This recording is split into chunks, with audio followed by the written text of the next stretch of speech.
Gente querida, ¿cómo les va? Otro jueves aquí en Mercado Sin Pulgas, otro jueves aquí en Crónica HD, conmovidos, por cierto, por esta causa que conmociona al poder en la Argentina y conmovidos también por el duro momento económico, gente complicada, gente asustada. Nosotros mismos obviamente estamos asustados.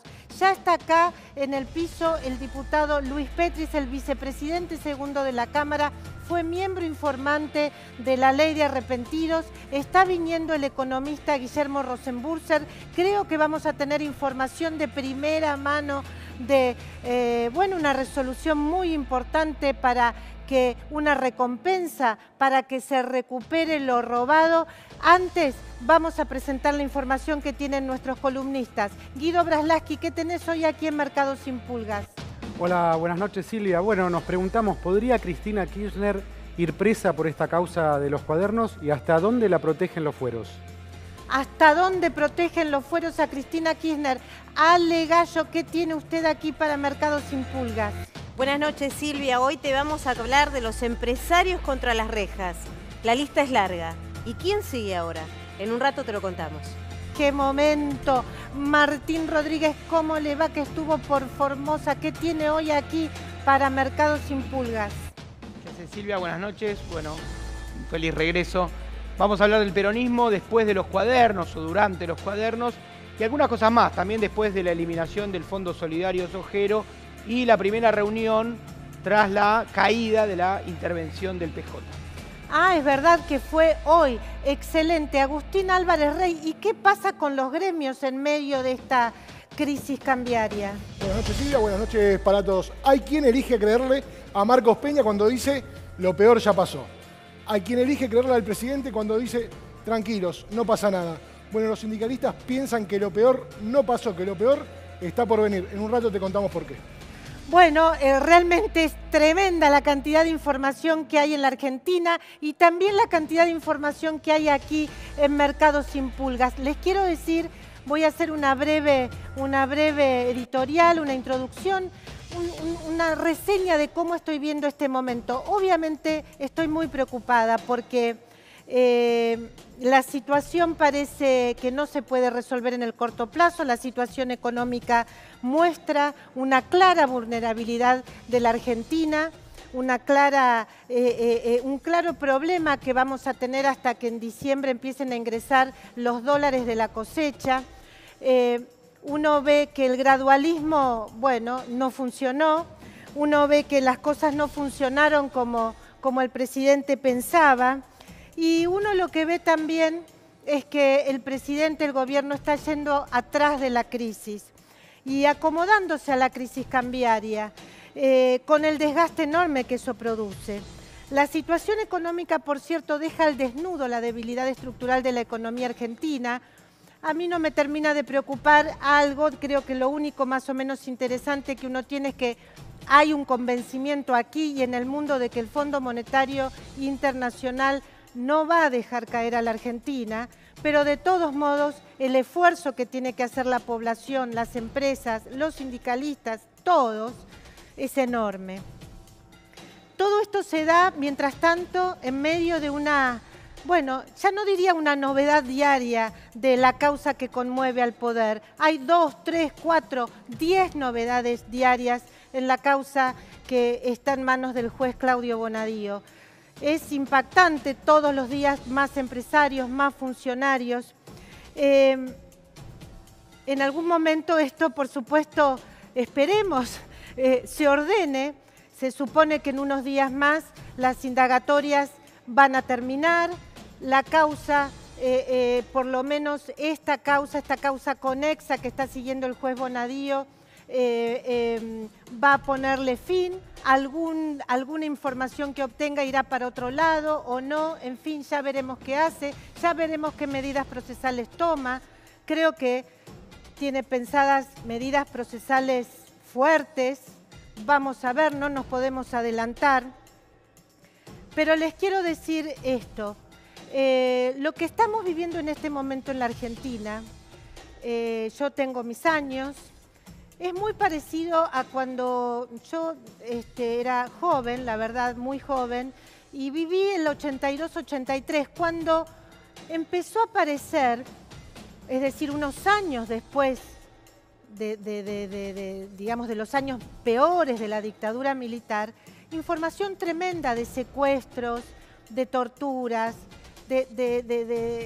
bueno, de las desapariciones, de los detenidos desaparecidos, que era es el concepto preciso por el cual hay que mencionar esa masacre que se hizo contra la población argentina.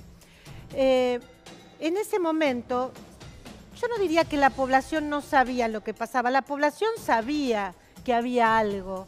Lo que no sabía era que había tanto. No tenía los testimonios que empezaron a aparecer en el 82-83, después de la derrota de Malvinas. No tenía la información, ya había más libertad de prensa, se podían publicar un montón de cosas. En ese momento, yo me acuerdo perfectamente, se vivió un shock, un tremendo shock. Yo tal vez no lo entendía tanto, lo entendí después. Yo en ese momento trabajaba, estaba muy cerca de los organismos de derechos humanos, formaba parte de un organismo de derechos humanos que dirigía y sigue dirigiendo Adolfo Pérez Esquivel. Frente a ese escenario que realmente produjo un shock en la sociedad argentina, 82-83, de repente ver una verdad que yo creo que todos sabían, aún los que no estaban en organizaciones de derechos humanos o no tenían familiares desaparecidos. Pero claro, encontrarse con la información es otra cosa. Para esa situación, Raúl Alfonsín, cuando gana las elecciones, que las gana porque prometió vida, porque prometió paz, porque se diferenció digamos, de los que parecían más amigos de los militares, lo hace organizando algo para emprolijar de algún modo estas investigaciones que tenía que hacer la justicia por la represión ilegal de los años de la dictadura. E hizo la CONADEP, que fue una mega causa donde se juzgaron a las juntas militares, es decir, a las cabezas responsables, en un juicio, por cierto, histórico, en un juicio que ha sido un orgullo para la Argentina. Pero después ese mismo gobierno tuvo que hacer, obviamente otras causas menores siguieron, los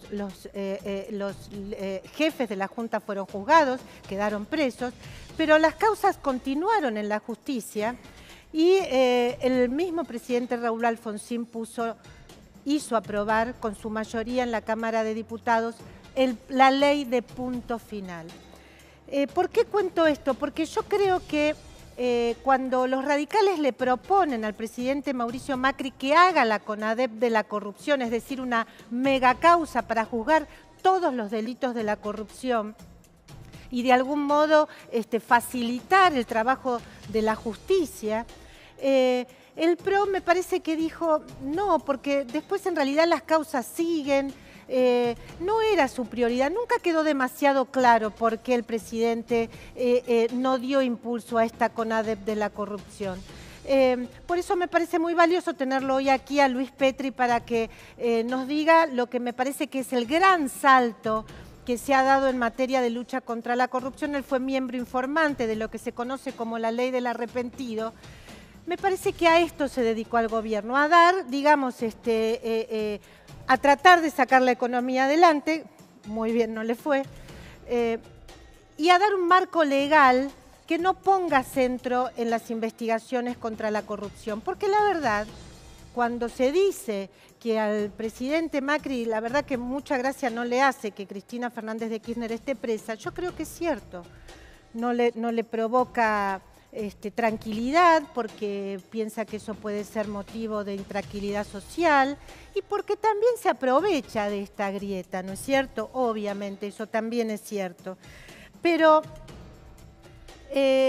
volviendo a cuál es la situación ahora, esta causa que se está liderando en el juzgado de Claudio Bonadío y que seguramente se derramará en algunos otros juzgados seguramente más adelante, les quiero decir que yo no creo en aquella gente que piensa que, sobre todo kirchneristas, que bueno, que esto es un invento del gobierno, que esto es una maniobra de los grupos de inteligencia para tapar una cosa o tapar la otra. Yo lo que creo es que la gente que piensa eso es porque en realidad no juzga moralmente a la corrupción.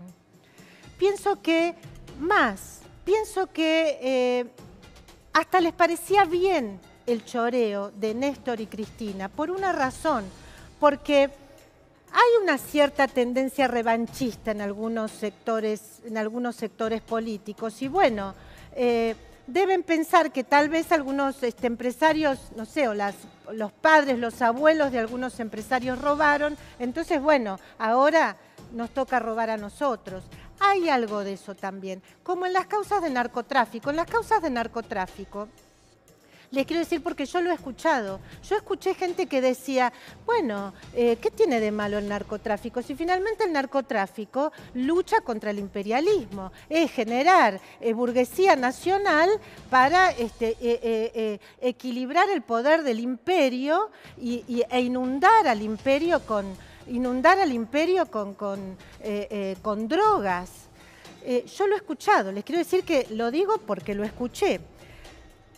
Hugo Chávez en parte era eso, Nicolás Maduro en parte es eso, el régimen cubano en parte también es eso. Es decir, han negociado con el narcotráfico dando justificaciones ideológicas. Del mismo modo,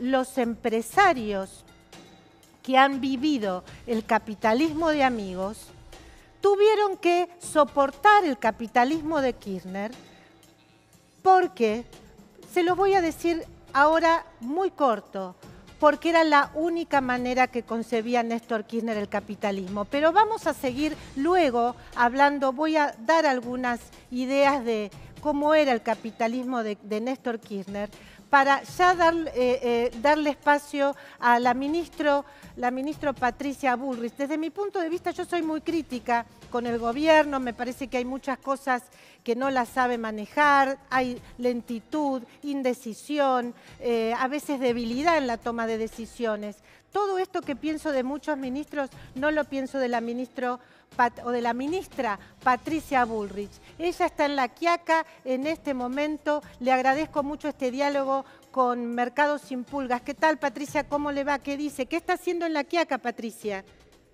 ¿Cómo le va, Silvia? ¿Cómo está? Bueno, muy bien. Contanos qué estás haciendo en La Quiaca. Bueno, hoy estuve trabajando en el Centro Inteligente de Fronteras, que es un centro con nueva tecnología que nos permite cuidar mucho más nuestras fronteras, cuidar a nuestra gente del narcotráfico, en esta estrategia del presidente Macri de una Argentina que le dé cada día una pelea más fuerte al narcotráfico, analizando cómo está funcionando nuestro sistema inteligente de fronteras, y mañana vamos a estar aquí con el presidente de la Nación en zona de frontera. Vamos a estar presentando la participación en apoyo logístico a la seguridad de las Fuerzas Armadas Argentinas. Bueno, me parece que también es un salto de algún modo, ¿no es cierto? Este apoyo logístico que va a haber a la Gendarmería Nacional de parte de las Fuerzas Armadas en la frontera.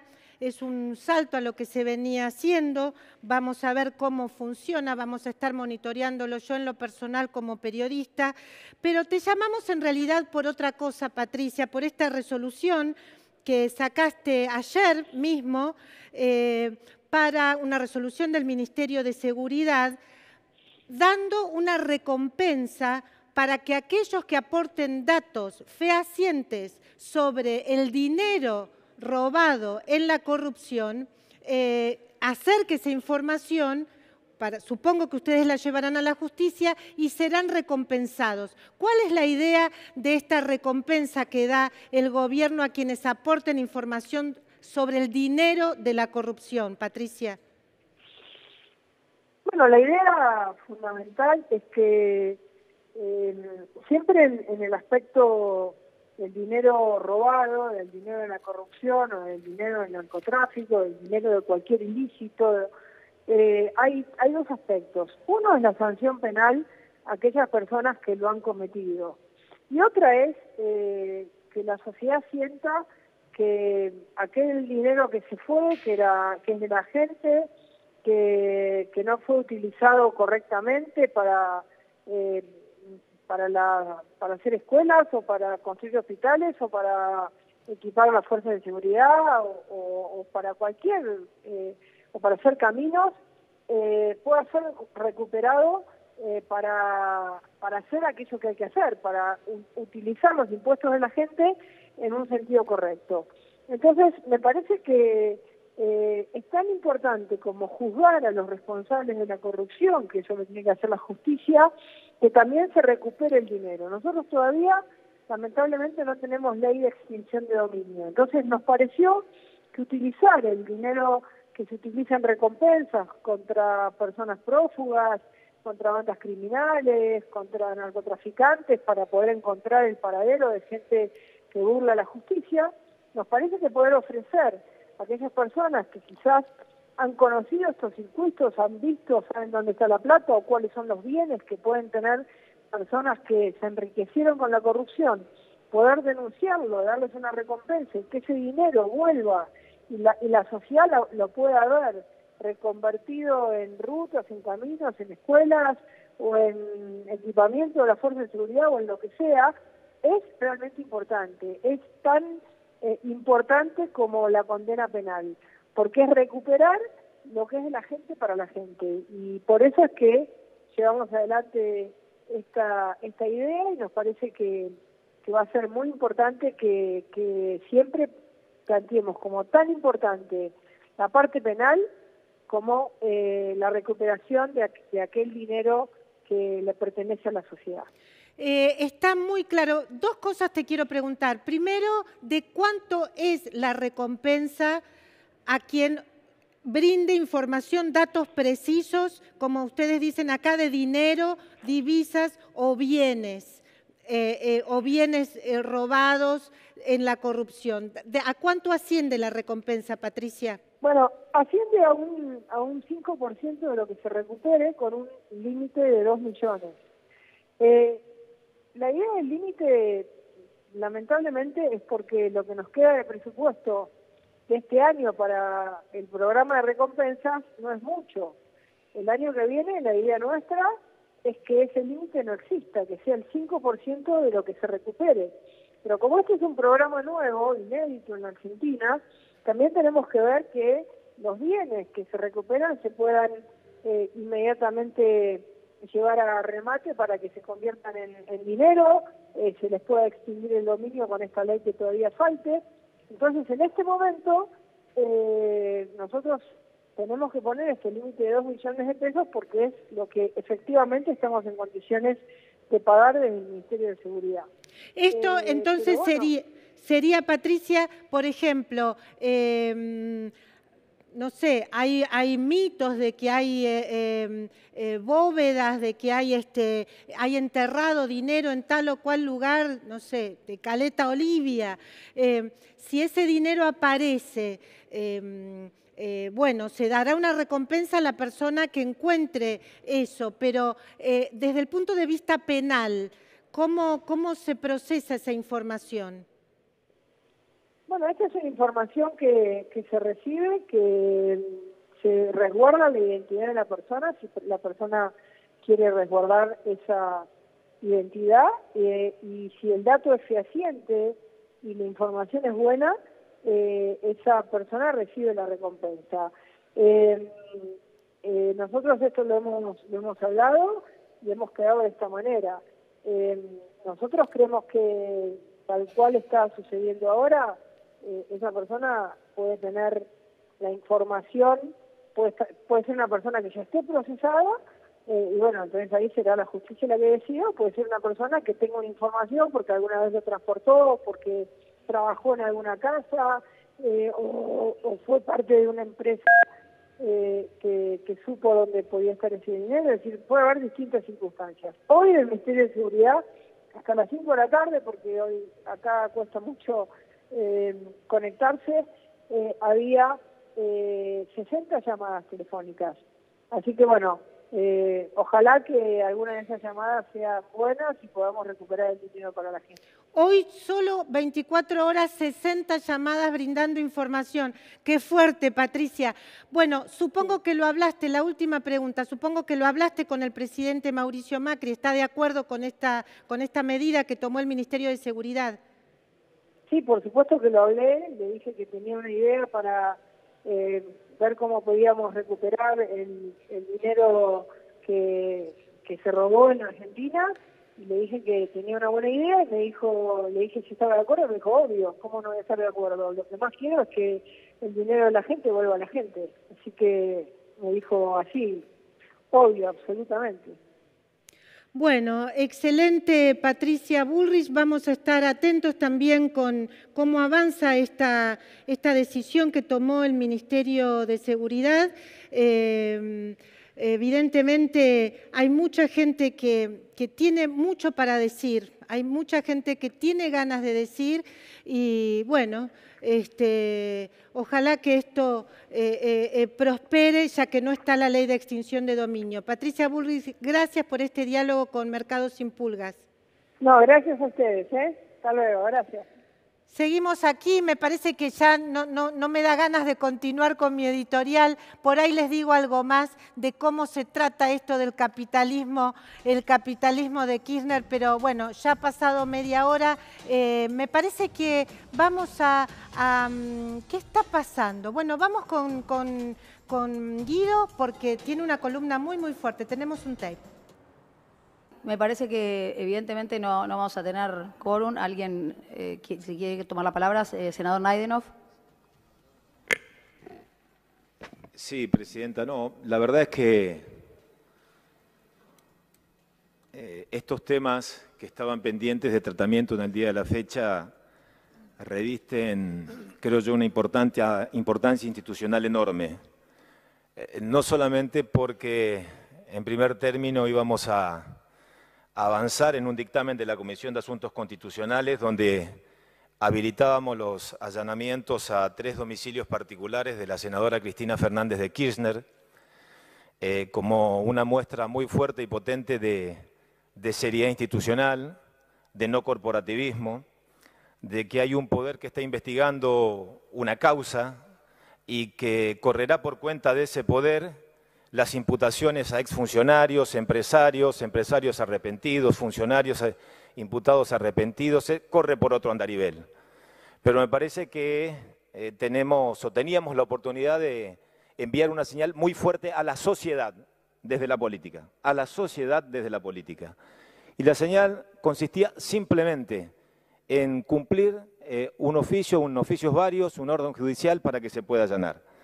Creo sinceramente que los señores senadores que no están presentes o estando presentes no dan quórum, que tienen el derecho de hacerlo, cometen un gran error. Rige un Estado de Derecho que también hay que preservar, no para los senadores. Yo vuelvo a reiterar algo que he dicho en varios programas de televisión y que parece que hay muchos comunicadores o mucha gente especializada que no lo ratifica ni lo dice. Algunos creen que todavía estamos bajo el marco de la vieja ley de fueros, en donde esta cuestión impedía la marcha de una investigación. Yo lo que sostengo es que no hay ningún impedimento para que un senador o un diputado sea investigado desde el primer minuto hasta el último, hasta la condena. Y tiene que concurrir a cada una de las instancias y citaciones que el magistrado le haga.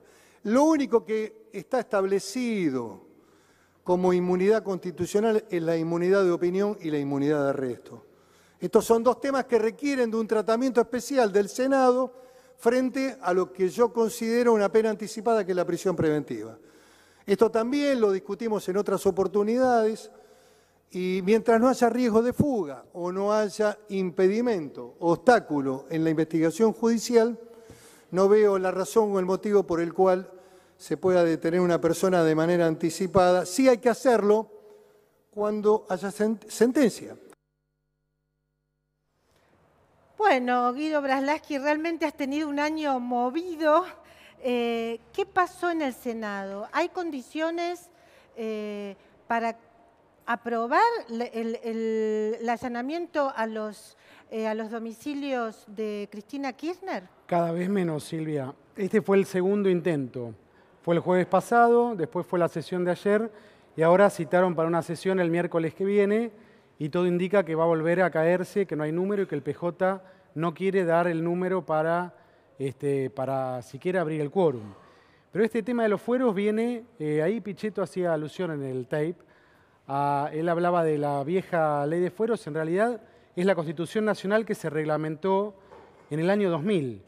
Esto que está en discusión viene en el año 2000, porque si podemos ver, Silvia, la primera placa.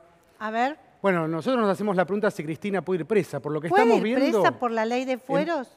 En principio, todo indica que no, porque ni siquiera le autorizan los allanamientos. Pero podemos ver hacia dónde podría llegar a evolucionar el Senado. La ley de fueros viene de septiembre del 2000. El contexto fue la ley Banelco. Sí. Recordémosle a los más jóvenes que la ley Banelco fue una denuncia de que se pagaban coimas a los senadores para aprobar la reforma laboral durante la época de Fernando de la Rúa. Fue una gran denuncia y un juez, Liporazzi, quería desaforar a 11 senadores. Entonces, ahí se armó, un gran escándalo, como uno se puede imaginar, y Carrió sacó de la galera, era presidente de Asuntos Constitucionales en Diputados, la reglamentación de estos derechos de fueros que prescribe la Constitución. Entonces, se aprobó una ley que reglamentaba de alguna manera lo que dice la Constitución. Hay inmunidad de arresto, no pueden ser arrestados los legisladores. La causa penal, lo que decía Pichetto recién, puede seguirse hasta su conclusión, es decir, hasta la sentencia. El legislador de alguna manera se ve obligado a prestar declaración indagatoria. Antes, ¿qué era lo que sucedía? Los jueces no los llamaban. Por eso Liporazzi, a esos 11 senadores, entre ellos Palito Ortega y 10 más, que estaban involucrados en la causa de los sobornos de la Banelco, sí, un gran escándalo del año 2000, el juez no lo citaba y la causa iba para vía muerta. Y por último, se permite allanar los domicilios o interceptar correspondencia si el juez cuenta con autorización de la Cámara. Eso es lo que se buscó en el caso de Cristina ayer, allanar, pero no se la puede detener, ella no puede ir presa. ¿Qué decía Cristina en ese momento? ¿Qué decía? Ella se abstuvo, si bien impulsó esta ley de fueros, se terminó absteniendo, me voy a quedar con el final, porque los legisladores sospechados continuarán en sus bancas votando leyes. Era una guardiana de la República, Cristina, en ese momento, ¿no? Le hacía ruido votar esa ley. En ese momento estaba, no sé si vos querés decir, a la izquierda o a la derecha de Carrió, depende de donde uno se pare. No sabemos, no pero sabemos. tuvo esa postura, era otra etapa de Cristina Kirchner. Era otra etapa, Cristina Kirchner, diputada nacional.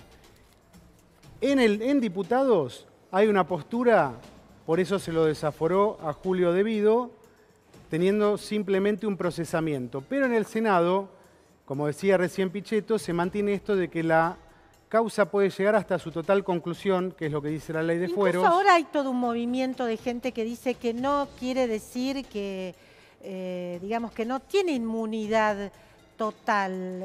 Hay un movimiento, no termino de entender bien qué quiere decir en relación a lo que vos estás explicando. Tiene inmunidad de arresto, no se lo puede detener, entonces no puede ir preso. Ahí tenemos el caso de Menem, que ahora la Corte Suprema le ordenó a la Cámara de Casación un segundo fallo, un nuevo fallo en una causa que se arrastra por contrabando ilegal de armas a Croacia y Ecuador, cuando él era presidente. Él ya fue condenado a 7 años de prisión y sin embargo pudo volver a ser electo senador nacional en octubre. Vamos a ver porque ese fallo se espera para Menem a fin de este mes. Igual podría recurrir a la Corte Suprema. Para que haya sentencia firme, tiene que haber fallo de la Corte Suprema. Instancias. Tiene que llegar la Corte Suprema a dejarlo firme. Ahora, ¿qué es lo que está pasando? Tenemos a Menem, tenemos a Cristina, que en este caso ni siquiera está procesada. Y por lo que pasó ayer en el Senado, ni siquiera le conceden el allanamiento, ¿no? No está procesada en esta causa. No está procesada en esta causa. Otras. No está, esta causa recién se inicia, pero no tiene una condena de primera instancia. Juan Carlos Romero es otro que ha sido gobernador y que ha tenido algún pedido de desafuero, y José Alperovich en el caso del crimen de Paulina Levos hace muchos años, lo citan a declaración indagatoria, él no va y se ampara en los fueros también y se le ha pedido en algún momento el desafuero. Esta doctrina que está en el Senado pero no está en diputados, de esperar a que la Corte falle. Recordemos que en el caso de Menem, en casación se tomó 4 largos años para dar su sentencia, que ahora la Corte el año pasado le pidió que a la brevedad hiciera un fallo con Menem. Podría tardar años, podría tardar 20 años esta causa y Cristina seguir renovando su banca. Claro, ¿Qué es lo que podría pasar? A ver.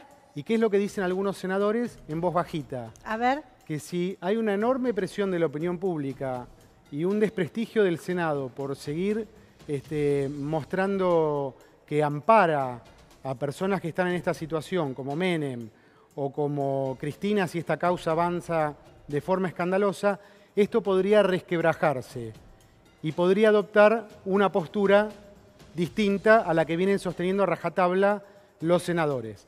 Cambiemos, dicen hoy los senadores, que ellos necesitan, para desaforar, creen que la doble instancia, una condena en Cámara, ¿no? Como sería el caso de Menem. Pero hoy las cosas están planteadas de esta manera. Porque claro, si uno ve que no pueden votar siquiera los allanamientos, parece difícil que se vote esto. Después también lo que vi es la enorme presión sobre Miguel Pichetto, porque la gente, perdón, de Cambiemos, le ha dicho de todo en las redes sociales, pero la gente, el kirchnerismo también le dijo de todo en las redes sociales. Sí. O sea, está ahí en el medio en una situación... Pichetto, pero el bloque del PJ, ayer bajaron 8 de 24. 16 senadores del PJ no dieron quórum. Y la semana que viene lo que dicen en Cambiemos, lo dice Federico Pinedo, es, no importa, bueno, Esteban Bullrich estaba de vacaciones en Italia, por lo cual fue muy criticado. Esteban Bullrich, senador de Cambiemos. Ahora, Pinedo dice, si nosotros sentamos a nuestros 25, nosotros no tenemos quórum propio, necesitan 37. Nosotros ponemos 1, ellos van a sacar 1. Por eso Cambiemos acusa al PJ de proteger a Cristina Kirchner.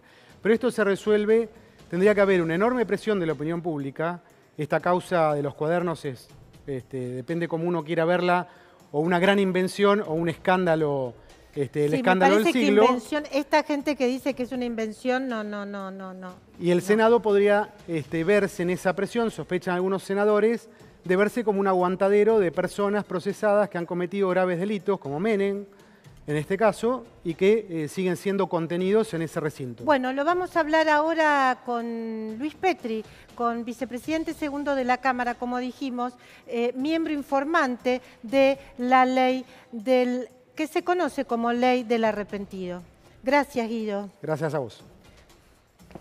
Bueno, Luis, tal, gracias Silvia? por venir. No, gracias Bueno, es una causa que efectivamente conmociona, pero la primera pregunta que te quiero hacer, Luis, es si existiría esta causa sin esa ley. Seguramente que hubiese sido muchísimo más difícil, porque lo cierto es que cuando uno ve cómo se han desencadenado las causas en la República Argentina, las últimas y las más impactantes prácticamente han sido producto del azar. Pensemos que en el caso de López es sorprendido por un repartidor de pollo, sí, y en el caso de Barata es a través de Centeno que minuciosamente empieza a escribir y a recopilar información que es valiosísima, que fue puesta en manos de un periodista que con muchísimo oficio y muy profesional, como Diego Cabot, armó la investigación periodística a la par de la investigación judicial. Sí. Y aquí la figura del arrepentido cumple un rol clave. ¿Por qué digo que cumple un rol clave? Porque nosotros cuando la sancionábamos, y Patricia Bullrich tuvo muchísimo que ver en esa ley, porque fue una de las impulsoras, ella decía, nosotros necesitamos una ley del arrepentido porque si queremos luchar contra las mafias, contra el crimen organizado, necesitamos incorporar técnicas especiales de investigación. Y esto suponía incorporar al informante, al agente revelador, a la entrega vigilada, pero también al arrepentido, que estaba en nuestro país legislado, pero fíjate que no estaba legislado para los casos de corrupción. Y además otra cosa, Luis, yo he hablado en ese momento con una gran cantidad de abogados y fiscales, jueces, y no les gustaba que se Exactamente. apruebe algo así, porque decían que iba en contra de la ley, que eso no estaba, o sea, se sentían incómodos, les parecía que era que finalmente, ¿por qué vamos a dar un beneficio a alguien que cometió un delito? Me parece que digamos, que había como una cultura anti-arrepentimiento. Sí, Yo por muchas supuesto. veces pensé que si en las causas de delitos de lesa humanidad, si se hubiera permitido arrepentidos, se hubiera llegado a obtener muchísima más información. No sé por qué la justicia acá era reacia al tema, a los arrepentimientos. Mira, yo lo he estado hablando con algunos fiscales que efectivamente sí aplicaban la figura del arrepentido para los supuestos de narcotráfico y ellos lo que me dicen, en la justicia no querían premiar al delator, que esto es fundamentalmente lo que ocurría y lo que ocurre actualmente Sí. en Brasil Sí. y lo que ha permitido el avance de la causa del lavallato.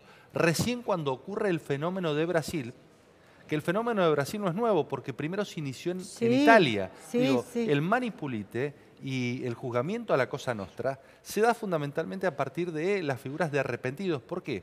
Porque estos arrepentidos son sujetos y engranajes importantes de la organización criminal, que la conocen por dentro, que tienen roles, que saben dónde están las cuentas, que saben dónde están los Es bienes. como que había una saben cómo justicia operan. anquilosada, o sea, que no entendía la función de estos nuevos institutos, no sé cómo decirle, Sí. para acelerar además investigaciones complejas. Había una justicia que no entendía el nuevo entramado criminal. Claro. Entendía que, en definitiva, se enfrentaba al delincuente individual que no contaba con complicidades del Claro. Estado, que no contaba con encubrimientos, que no contaba con una red o con logística que le garantizara impunidad.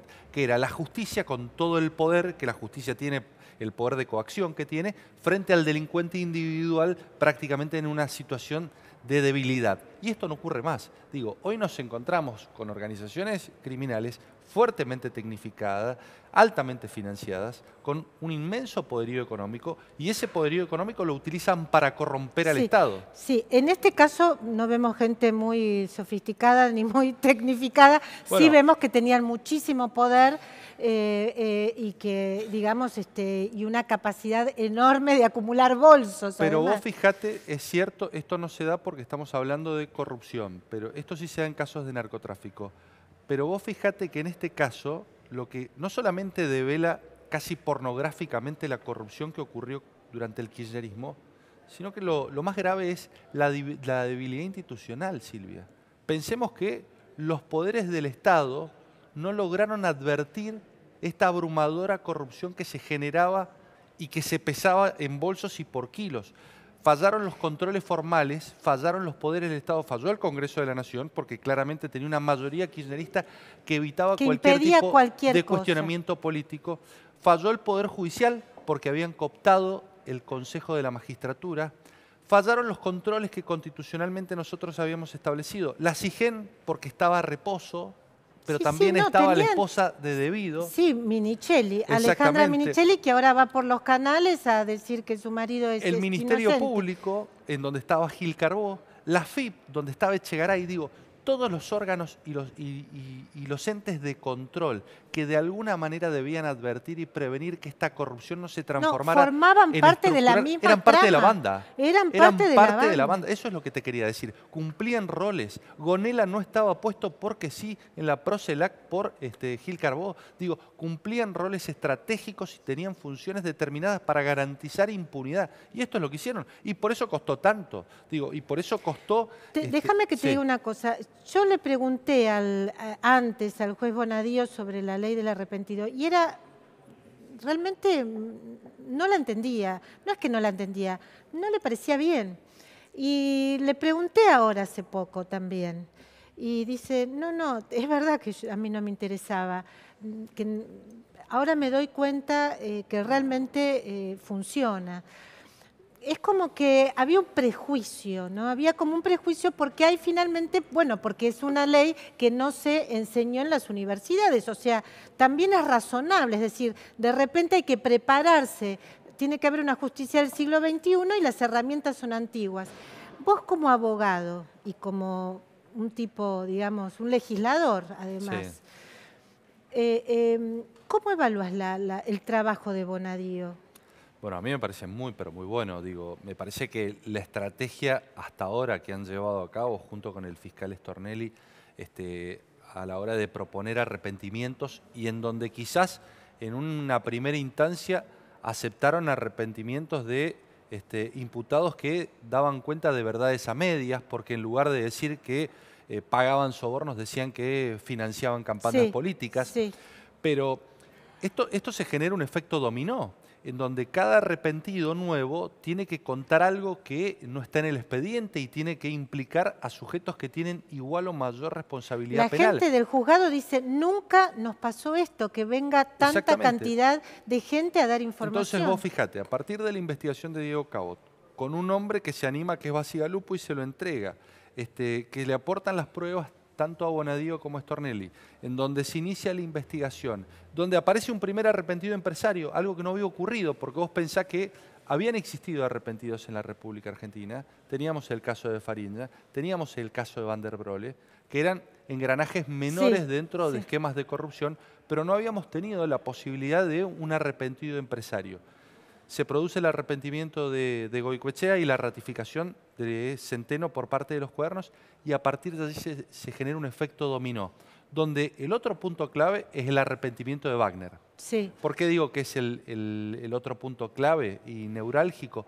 Porque abre la causa no solamente al sector energético, sino al sector de la obra pública. Él era el presidente de la Cámara de la Construcción.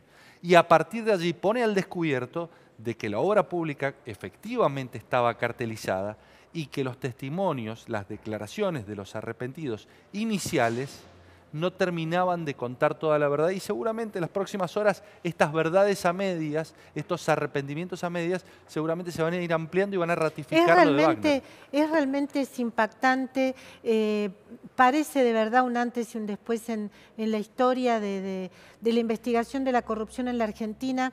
Ahora, quiero mínimamente ver ese momento en que se aprueba esa ley. Esto fue en noviembre del 2016. ¿Qué partidos respaldaron la norma y qué partidos no? Bueno, en ese momento el Frente Renovador y Cambiemos, lógicamente, aprobó la norma. Esa norma fue aprobada por diputados, posteriormente volvió al Senado y volvió con modificaciones y la termina aprobando diputados con la resistencia del Frente para la Victoria y con la resistencia de la izquierda. Otra cosa más, las modificaciones que se hicieron perjudican, digo porque uno tiene ciertas sospechas sobre el Senado, de que el Senado, por ejemplo, no aprobó la ley de extinción de dominio, quieren hacer modificaciones que realmente no haya extinción de dominio. Ahora veamos lo que pasó con los allanamientos de Cristina. Cuando fue con modificaciones al Senado esta ley del arrepentido, ¿hicieron modificaciones para impedir realmente que funcione, que sea una buena ley? Yo creo que acotaron el funcionamiento de la figura del arrepentido dentro del proceso penal. La media sanción de diputados se emparentaba más y guardaba más similitudes con la delación premiada de Brasil. Y en cambio la media sanción del Senado acotó en mucho el funcionamiento, porque, por ejemplo, el momento en el cual el arrepentido puede ejercer ese arrepentimiento en diputados era hasta el momento del debate, y en senadores dijeron no, hay que acotarlo hasta el auto de elevación a juicio. Yo creo que esta ley sirve, Silvia, si vos me preguntás. Ahora, que hay que hacerle modificaciones sin lugar a dudas. Por ejemplo, los fiscales tienen que tener la posibilidad no solamente de reducir la pena, sino de eximir. Esto lo he hablado con fiscales el día de ayer. Como sucede en Brasil. Exactamente. Que ellos tengan la posibilidad de ofrecerle... y ellos piden esto, que ellos tengan la posibilidad de ofrecerle al arrepentido la posibilidad de eximirlo de pena. Hoy no tienen esa posibilidad. Y esta es una de las modificaciones. Lo segundo, ¿por qué ponerle un plazo temporal? Si esa persona en el debate se quiere arrepentir, ¿por qué no permitirle el arrepentimiento? Odebrecht lo hizo después de condenado. Lo hizo después de la condena. Sí. Digo, estas son las cuestiones que nosotros... Claro, hay que facilitar el arrepentimiento. Otro, este es el cambio cultural que tiene que hacer la justicia. Y lo otro, que para mí es trascendental, más allá de que nosotros dijimos que la información debe ser completa, veraz y debe permitir el avance de la investigación, hay que agregar que tienen que entregar todo lo robado. Digo, expresamente tiene que quedar establecido en la ley que el arrepentido no solamente se tiene que autoincriminar, no solamente tiene que reconocer su propia culpabilidad e incriminar al resto de la organización aportando pruebas que sean comprobables, sino que además todos los bienes que él adquirió producto de los negocios ilícitos como parte de esa organización, los tiene que poner a disposición de la justicia del minuto 1, si el arrepentimiento es serio. Excelente lo que decís, Luis. ¿Crees que esto se puede discutir este año, el año próximo? Yo lo veo difícil, ¿por qué? Porque una ley tan reclamada por la sociedad como la ley de extinción de dominio, que nosotros la sacamos esa media sanción en el momento en que se discutía la ley del arrepentido. De hecho, a mí me toca hablar de la ley del arrepentido en la misma sesión que se trató la ley de extinción de dominio. Claro, eran juntas. Exactamente. La ley de extinción de dominio duerme el sueño de los justos en el Senado. Y seguramente lo que salga, o probablemente lo que salga, esperemos que no, puede ser muy malo. Puede no servir, por ejemplo, para extinguir el dominio de estos hechos de corrupción. Eso, Luis, se llama de un modo muy sencillo, eso es complicidad. O garantizar impunidad, claro. Garantizar impunidad, desde mi punto de vista, es una manera de complicidad. Para ir cerrando, ¿crees que puede haber un cambio en el Senado? ¿Crees que se puede facilitar los allanamientos? ¿Crees que Cristina puede ir presa? Yo creo que Cristina puede ir presa y tiene que ir presa. Es decir, con todas estas pruebas, yo creo que Cristina tiene que ir presa en el marco de un proceso. Esto no lo digo yo, lo dicen los fiscales y creo que lo va a terminar diciendo la justicia, el juez primero y la Cámara posteriormente. Digo, las pruebas son abrumadoras.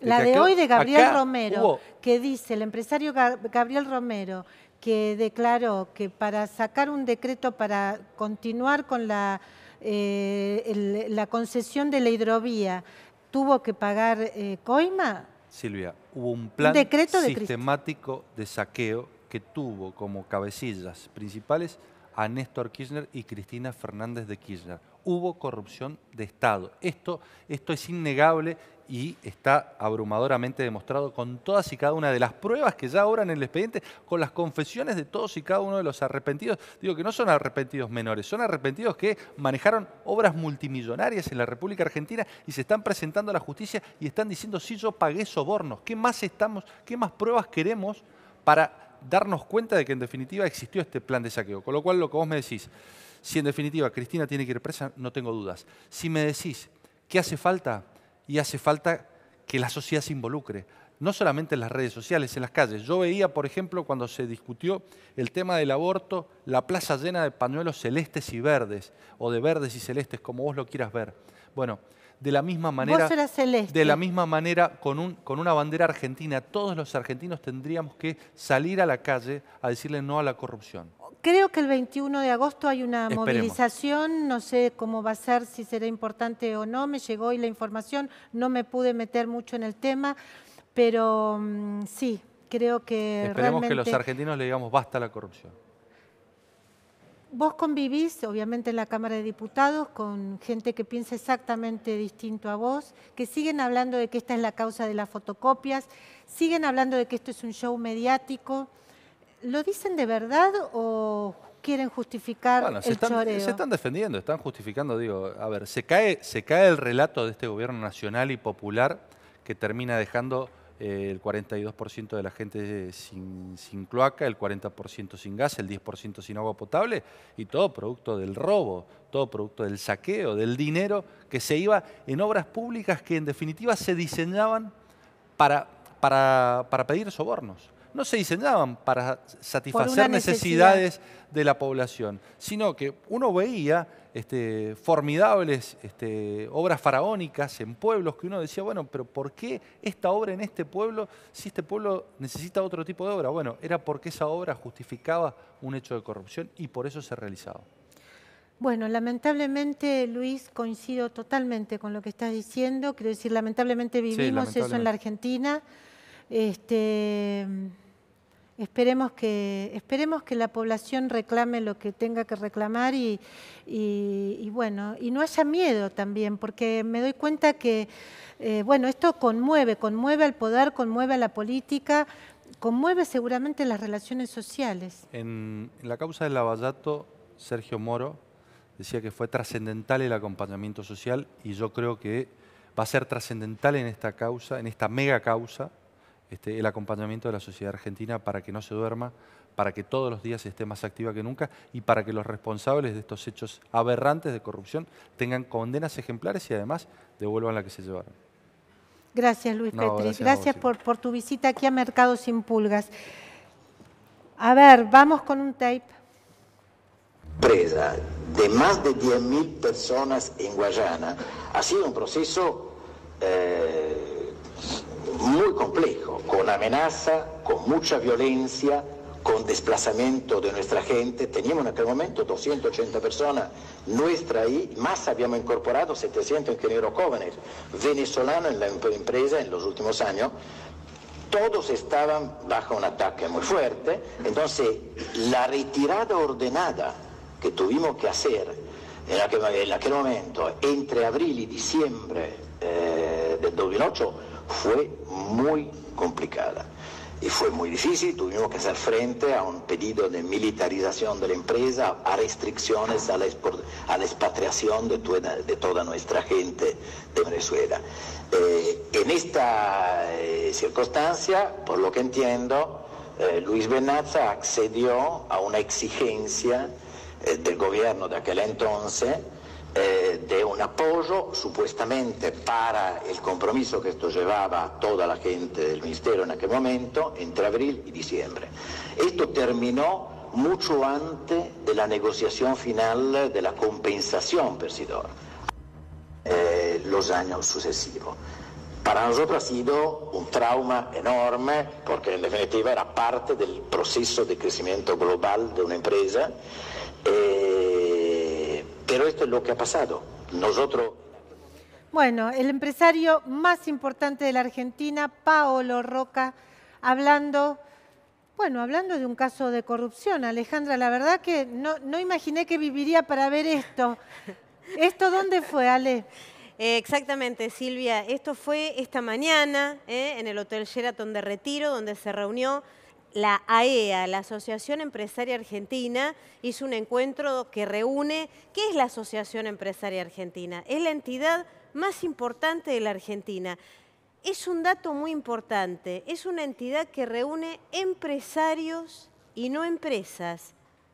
¿Por qué te marco esta distinción, Silvia? ¿Por qué? Porque estamos en momentos en los que muchos dicen una cosa, son las empresas tradicionales, las empresas que habitualmente han confiado e invertido en la Argentina, y otra cosa son los empresarios que podrían ser eventualmente corruptos. Claro. Bueno, hoy el presidente Mauricio Macri, Paolo Roca, Luis Pagani, titular de Arcor, Héctor Manieto, titular del Grupo Clarín, entre otros, estuvieron reunidos en la AEA, en la entidad que nuclea a los empresarios más importantes de la Argentina. Y Mauricio Macri también se refirió al tema de la corrupción, Silvia. Estuvo 12 minutos, le tomé el tiempo, 12 minutos solamente. Es muchísimo eso para Macri, 12 minutos es como 1 hora y media de Cristina. Eso dicen, un presidente que es muy escueto con sus discursos, pero que fue al grano, ¿no? Eso se refirió concretamente a la corrupción. Si te parece, lo escuchamos, vamos a escucharlo. Lo escuchamos ahora. Vivir dentro de la ley, que es lo que todos necesitamos, estar comprometidos dentro de la ley. Porque así se mueve el país, con trabajo y con esfuerzo. Yo no tengo pensado hipotecar mi gobierno ni el futuro de los argentinos para defender a nadie que actúe fuera de la ley. Y si alguno de ustedes, y quiero ser bien claro, si alguno de ustedes se encuentra con un pedido indebido, acá tiene un presidente al cual acudir y a un equipo de gobierno ante el cual denunciarlo. Bueno, fuerte lo de Roca, fuerte lo de Macri. Fue una cosa, fue una cosa como un minué, ¿viste? Era como bailar un minué, porque, digamos, todos escuchaban, no volaba una mosca, hablaba del presidente, ¿te imaginás? Todo el mundo sabía que se iba a referir a este tema, el tema de la corrupción, de las coimas, de los empresarios contra las rejas, pero mientras escuchaban los empresarios reunidos allí, cerca de 200, 250 personas, los más poderosos del país, te vuelvo a repetir, mientras lo escuchaban al presidente Macri con un oído y con un ojo, con el otro y con el otro oído, lo miraban a Paolo Roca. lo miraban al Grupo Roggio, ¿no? Cuyo titular, Aldo Roggio, es uno de los empresarios arrepentidos. ¿Qué pasa con Techint? Está en una situación compleja, porque en este tape que nosotros escuchamos, Paolo Roca, su CEO internacional, su CEO en la Argentina, hablaba de Luis Bednaza, uno de sus ejecutivos claves. Una de sus manos derechas, de un hombre de mucha confianza de Paolo Roca y vicepresidente primero de la Unión Industrial Argentina, que dijo: nos vimos forzados a pagar dinero negro para la campaña electoral porque, claro, queríamos que el expresidente Néstor Kirchner negociara frente a Hugo Chávez una recompensa por la expropiación de Sidor. Esta empresa es lo que estaba explicando Paolo Roca. Ahora, Uberti, un arrepentido político, Silvia, dijo lo contrario. Dijo que lo vio a Luis Bednaza pagando coima. Pagando coima claramente por el tema de transporte al exsecretario Ricardo Jaime, uno de los primeros detenidos justamente de la gestión anterior vinculados con casos de corrupción. Entonces, ahora será la justicia la que tiene que determinar quién dice la verdad, cómo se cruzan estas dos declaraciones. Por eso en algún momento hubo alguna versión respecto de que podía llegar a ser citado nuevamente Bednaza o incluso el mismísimo Paolo Roca. Lo que pasó hoy en la EA es muy importante, de nuevo, porque es una entidad que reúne a los empresarios y no a las empresas. Claro, ¿hay temores, Alejandra, de que esto siga, de que haya...? Esto recién empieza, Silvia. Esto recién empieza. La lista es muy larga, y va a haber muchas novedades seguramente mañana en Comodoro Pi, que en lo que tiene que ver con nuevos empresarios arrepentidos y nuevas declaraciones de empresarios. Y básicamente, si te parece, vamos a ver. Porque, a ver, las declaraciones hasta ahora apuntan a cómo era la maniobra, por lo menos en la obra pública. Mirá. El 50% del valor, según el cruce de las declaraciones hasta ahora de una obra que se acordaba, del sobreprecio que se acordaba, volvía para los funcionarios corruptos. Pero el otro 50% quedaba para los empresarios corruptos o los pseudoempresarios. Y solo con el 21%, lo que hubiera correspondido al tributo de IVA frente a la AFIP, se hacían las obras. Por eso estamos en la situación en la que estamos hoy. Por eso no se hacían las obras, digamos. Rutas que nunca se terminaron, que nunca se empezaron otras, escuelas que no existen y que deberían haberse hecho. Entonces yo te pregunto lo siguiente, lo que viene ahora tiene que ver con la AFIP. Porque esta AFIP que comandaba Ricardo Echegaray hacía la vista gorda a este impuesto impositivo, pero no tenía vista gorda para otras situaciones impositivas para el resto de los mortales que no estaban dentro de la maniobra. Entonces, sintéticamente, de 100 pesos, Silvia, 50 quedaba para el corrupto funcionario, 50 para el empresario corrupto y solo el 21 pesos se destinaban a la obra. Ahora, ¿esa información está en algún lado? Es una primicia, porque siempre se habla, Roggio habló de 5%, no me acuerdo quién, de 10, 15%, 10, 20%. Una cosa es la coima. Claro. Y otra cosa es el sobreprecio que se contrataba sobre la obra pública. Nosotros estamos hablando del sobreprecio. Además estaba la porcentaje. O sea, es tremendo. Estamos hablando, la verdad, de un volumen de plata increíble, de un volumen de plata que es de todos, porque estamos hablando de plata del presupuesto nacional. A ver, mientras tanto, ¿qué mira el gobierno? ¿Qué mira Macri? ¿Por qué fue el presidente Macri hoy a la mañana a EA? ¿Por qué los funcionarios se reúnen en IDEA, donde se realizó el precoloquio en Rosario el miércoles? ¿Por qué hubo hoy una reunión de ACDE al mediodía, donde se convocó como una de las oradoras a Graciela Fernández Mejide? Porque claro, la economía está en un momento espantoso. Se conoció la inflación de julio, como te habíamos anticipado, en Crónica HD, en Mercado Sin Pulgas, volvió a ser lamentablemente de más del 3%. Lamentablemente lo dijiste. Acumula desde enero casi un 20%. Sobre llovido mojado, el efecto Turquía, las bolsas internacionales en convulsión, nuevamente, y el dólar en la Argentina, absolutamente también. Está el Fondo Monetario Internacional negociando con Duhovne la letra chica del ajuste. No nos olvidemos de eso, nos pasan tantas cosas, pero está el fondo, ¿no? La misión del Fondo Monetario Internacional. Entonces, claro, en el medio de de los cuadernos de las coimas, de las declaraciones y los arrepentimientos, está toda esta situación económica y el nivel de actividad de la economía que ya venía paralizado aún se enfrió más. Por ejemplo, vos sabés que como producto del ajuste se redujeron los reintegros a la exportación. Son subsidios que de alguna manera le paga el Estado a las empresas argentinas cuando exportan para compensarle el costo tributario interno que otros países no tienen cuando van a competir a terceros mercados. La Unión Industrial Argentina fue muy dura al respecto. ¿Sabés qué me dijeron, Silvia? Dante Sica está pintado. El ministro de la Producción. Mirá qué fuerte, Dante Sica está pintado. ¿Sabés por qué? Porque Dante Sica hace 10 días almorzó con la Unión Industrial Argentina y les prometió que no se tocaban los reintegros a la exportación. Y ahora se tocaron. Entonces, está pintado. Creen en la Unión Industrial Argentina, su mesa chica, que está pintado, que lo que les prometió no lo pudo cumplir y por lo tanto que no tiene el poder suficiente para imponerse al lápiz sigiloso de Nicolás Dujovne, que es el que recorta los gastos. Otra cosa que me dijeron de Nicolás Dujovne, dígame, tampoco es muy alentadora respecto de las características del ministro Nicolás Dujovne. Me dijeron, yo dije, bueno, pero Dujovne está haciendo el ajuste pensando en justamente por dónde vendrán las reactivaciones económicas. Lapidariamente un empresario que hasta ahora no está citado en Comodoro Pi, un empresario de una importante industria de la alimentación en la Argentina, con sede en una provincia muy importante no de la imagino República Argentina, tenemos que cerrar. Dígame. Me dijo, Dujovne solo está para afilar el lápiz y seguir recortando el café.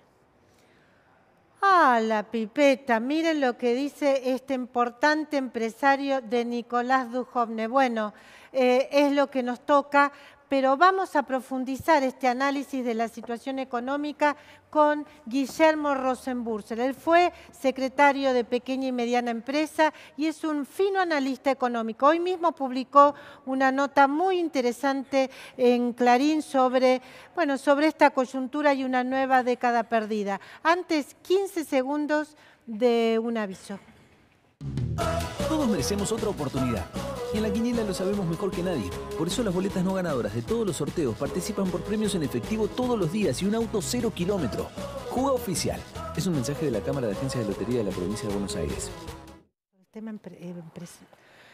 Bueno, acá estamos hablando con el amigo Guillermo Rosenbursel, él además es vicepresidente del Club Político Argentino, así que yo pertenezco también al club, así que lo considero un amigo porque es un grupo de amigos, por cierto.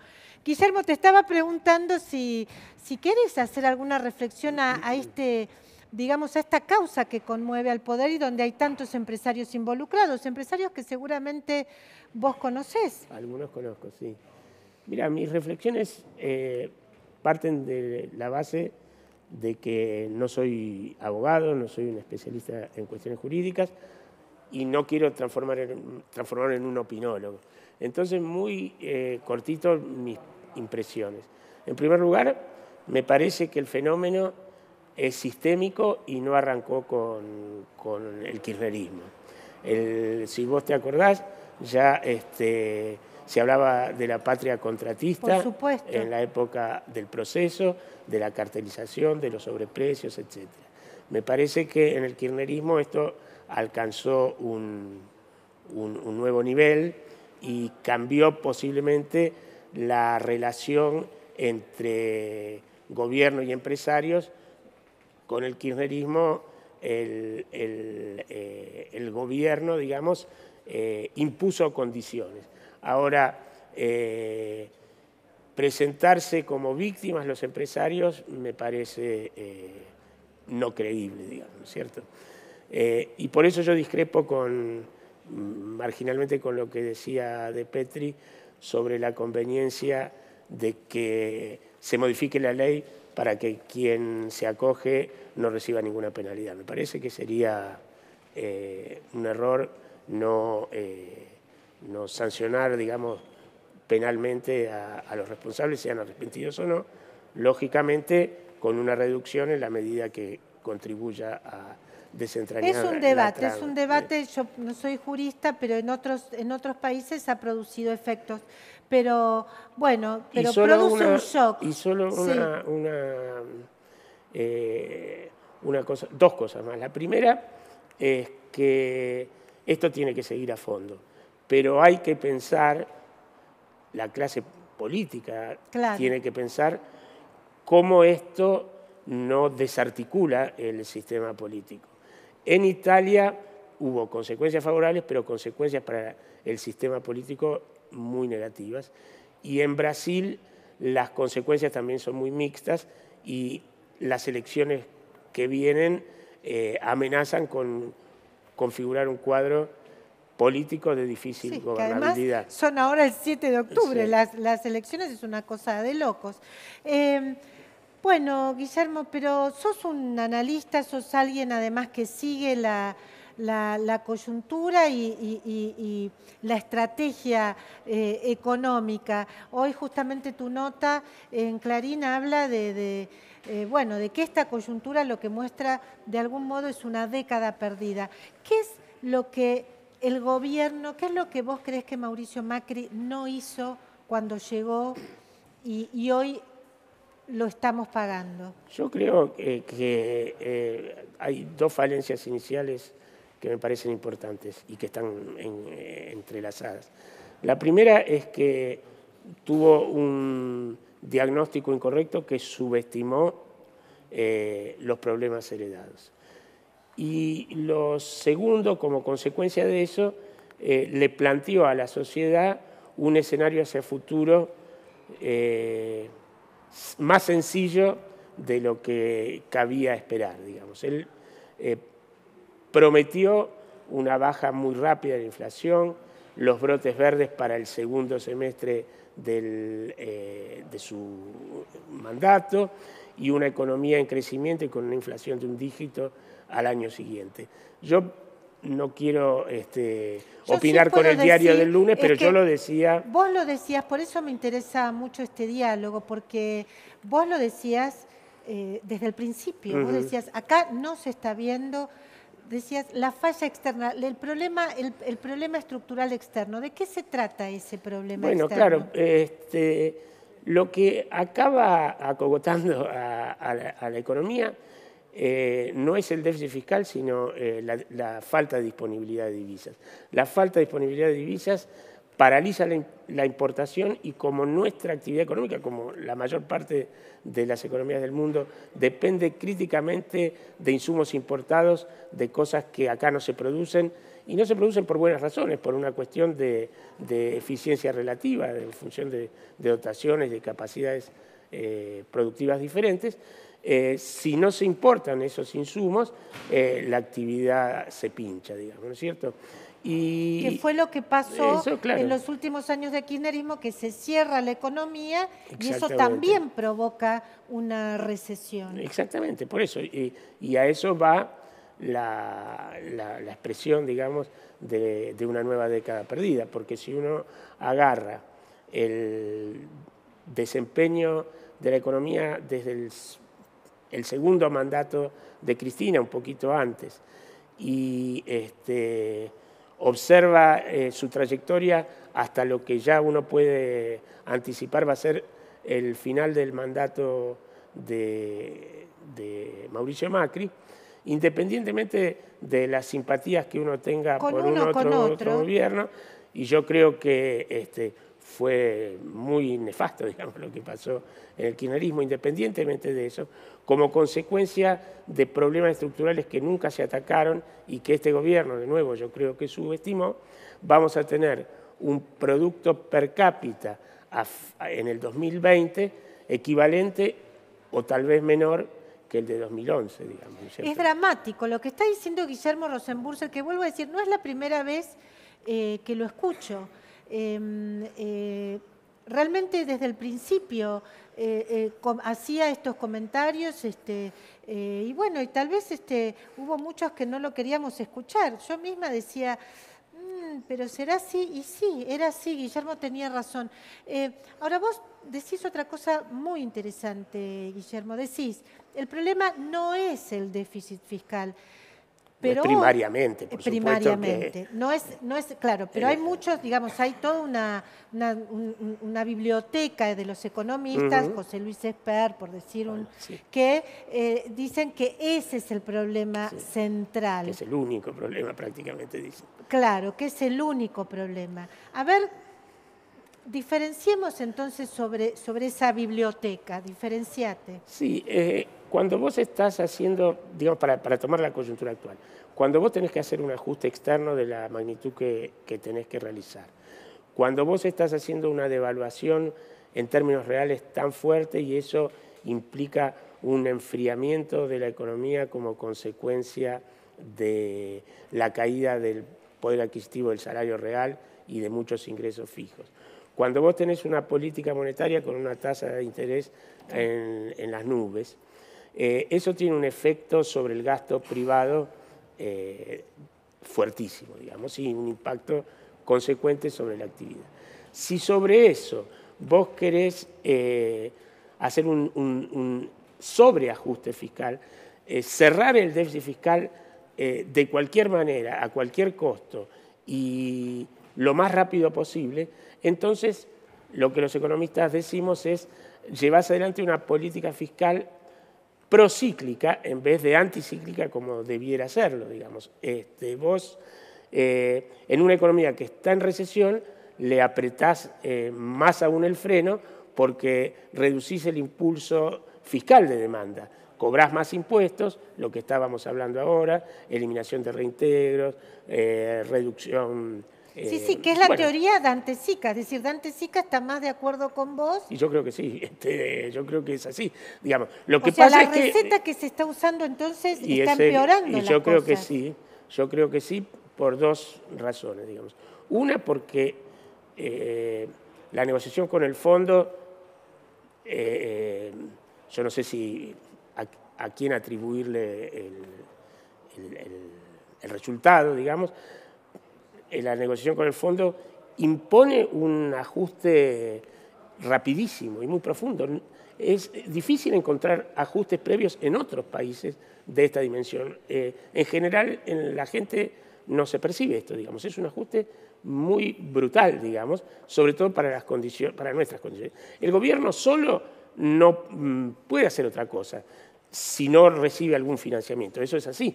Pero tendríamos que negociar con el fondo y tal vez con algún otro financiador bilateral o multilateral a nivel de estados, y yo me imagino que esto ya debe estar empezándose a comentar. Algunos están acercando ideas, pero no sé si hay yo tiempo. Creo que, bueno, no nos vamos a hundir mañana, digamos, ¿no? Tenemos más tiempo para hundirnos. No tanto, pero siempre hay tiempo y todavía las cosas no están fuera de cauce. Yo creo que hay que renegociar el acuerdo con el fondo, por lo menos en 3 puntos, digamos. Uno que ya atiendan, me parece que es muy importante lo que está diciendo Guillermo Rosenburger.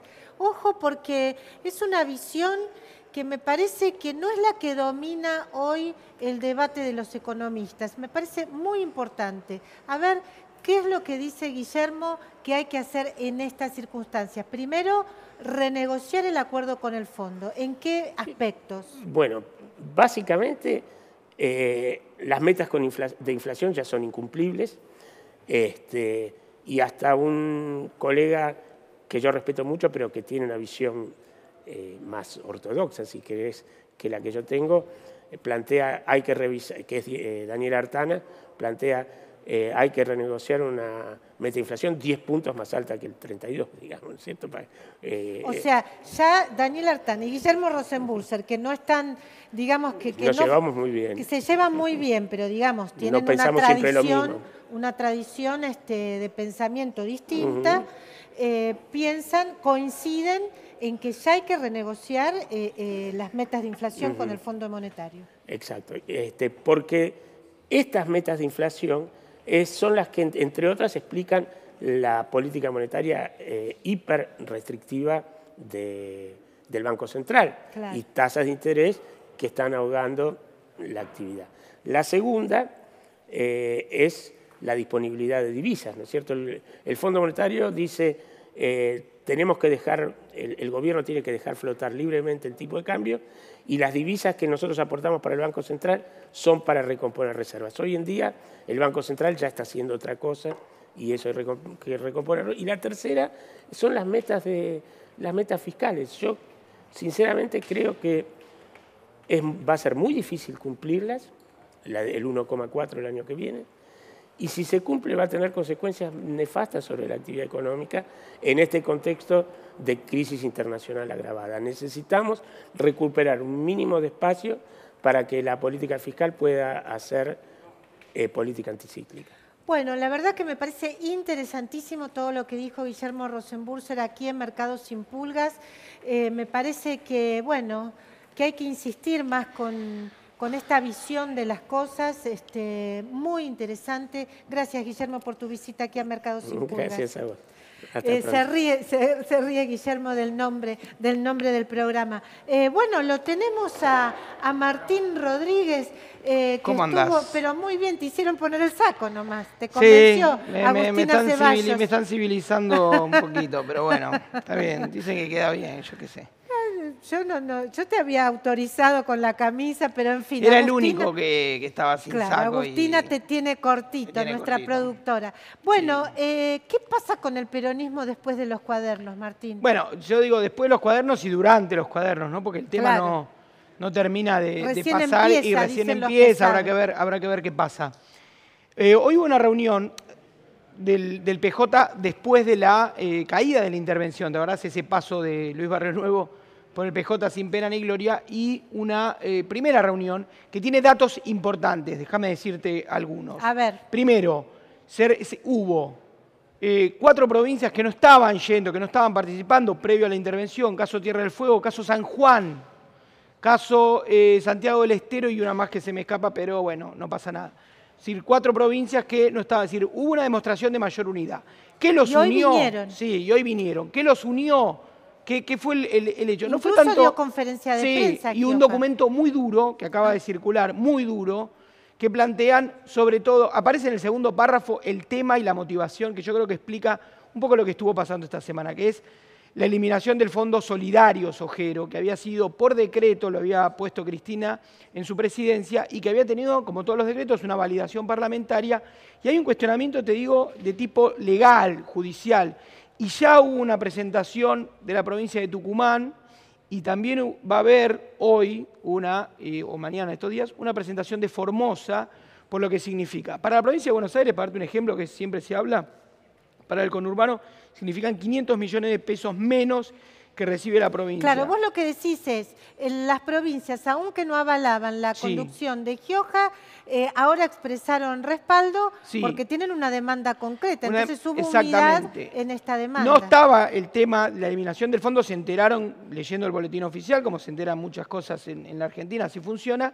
Y te diría que fue el tema que en algún punto habría que ver hasta dónde también en la sesión de ayer, donde se iban a plantear varias de las cosas que habló también Guido, también estaba de fondo, y está de fondo, está en el peronismo, y en el documento lo plantean. También plantearon una defensa irrestricta de Cristina, de la figura, digamos, de Cristina y de lo que significaría, lo que dicen un show mediático, dicen, bueno, que existe una investigación judicial, pero que no plantee un show o qué sé yo, bueno, las cosas que más o menos previsibles sobre un cuestionamiento, algo que después lo discutiremos. Pero digo, primer plano, y muy importante el tema del Fondo Solidario. Después vamos a hablar en la mesa sobre por qué el kirchnerismo insiste en negarle validez a la Pero sigamos en el peronismo. Reunión del PJ. Después, tema de las candidaturas, un tema también importante. En estos días salió Pichetto. ¿Qué dicen? ¿Por qué se plantea Pichetto?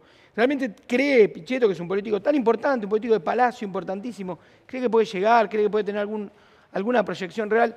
Te digo lo que dice Enrique Pichetto, tal vez lo que dice Pichetto off the record, es que él está un poco enojado con que los peronistas ninguno se termina de lanzar y que él entonces hace esta primera jugada para forzar que haya un posicionamiento de otras figuras, seguramente están pensando, te digo así rápido, puede ser un Lavagna, puede ser Massa, no sé, Urtubey ya no, que está jugando otro juego, pero lo que dice Pichetto es yo me tiro para adelante con esto porque no hay ninguno. Y eso la verdad que tiene razón. Tiene razón. Ahora, es verdad que hay un poco de río revuelto, ganancia de pescadores, pero en este contexto donde recién empieza esto y que puede tener repercusiones en las provincias, todo el tema de obra pública, te diría, no es momento yo no me lanzaría, pero bueno, yo soy yo. No gobierno ni mi casa. Nosotros acá te votamos, Martín. Porque, sí, algún carisma puedo tener. Bueno, esto era por el lado de Pichetto. El otro tema es Cristina. Viste que hace una etapa de Barcelona muy linda. No la vi. Bueno, como una cosa que era de Clarín y decía Cristina, Cristina, Cristina.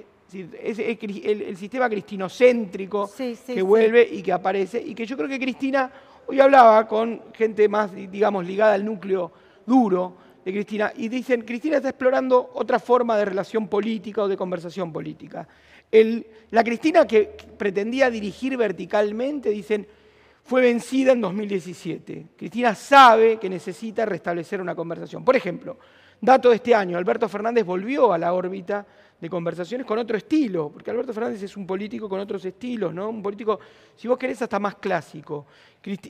Tuvimos acá te lo comenté, se reunió una vez Máximo con De la Sota, Máximo Kirchner con De la Sota, y Cristina está conversando con algunos sectores. Ayer se reunió con Mayans, que es el senador de Formosa, habló con Uñac, el gobernador de San Juan, es decir, me parece que Cristina entiende que va a tener que hacer una exploración más horizontal de su conversación, porque además el gobierno la coloca en un lugar central, aunque ella no quiera, y la justicia la coloca en un lugar central, aunque ella no quiera, y lo que dicen todos es que lo que se dice siempre sobre Cristina y su manta corta. Tiene un piso alto, un techo bajo, y con eso se mueve y condiciona también demasiado la dinámica interna del peronismo, aunque Pichetto está seguro que no quiere saber nada.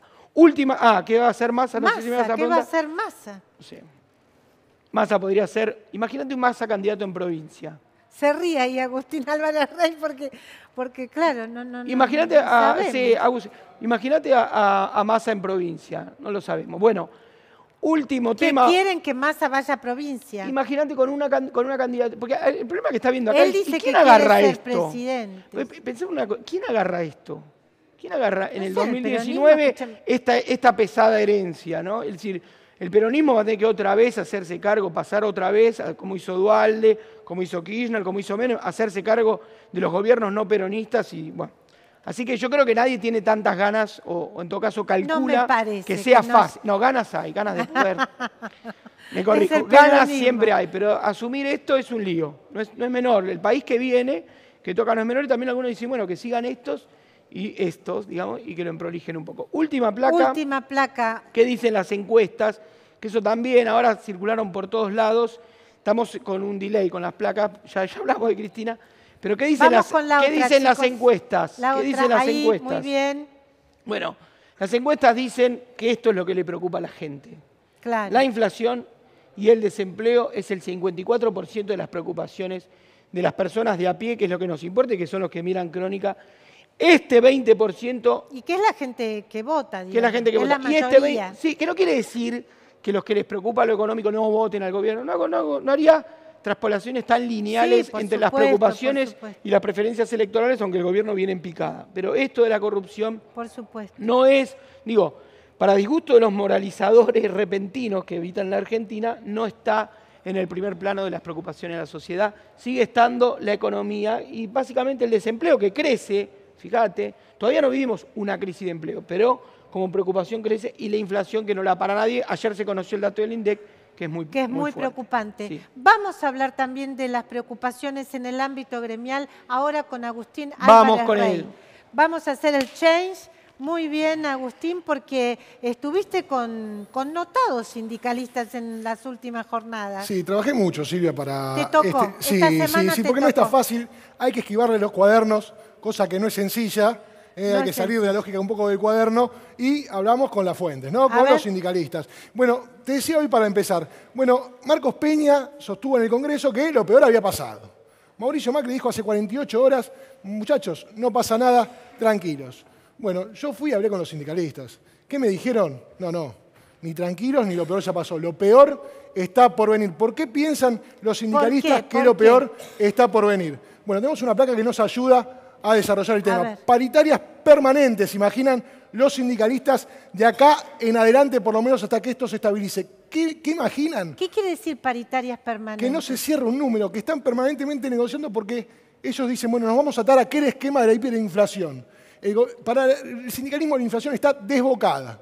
El gobierno no la va a poder manejar y se van a sentar, van a establecer un esquema de paritaria permanente, de negociación permanente con las patronales, con la Cámara de la Construcción, con la Cámara de la Industria. Ellos creen que van hacia ese escenario que hace mucho tiempo no recorrían, pero lo tienen presente. Te quiero decir que lo mismo piensa, por ejemplo, el economista con el que hablamos, Guillermo Rosenburser, que es un hombre, digamos, que no me cabe la menor duda de que votó a Macri y seguramente lo va a volver a votar.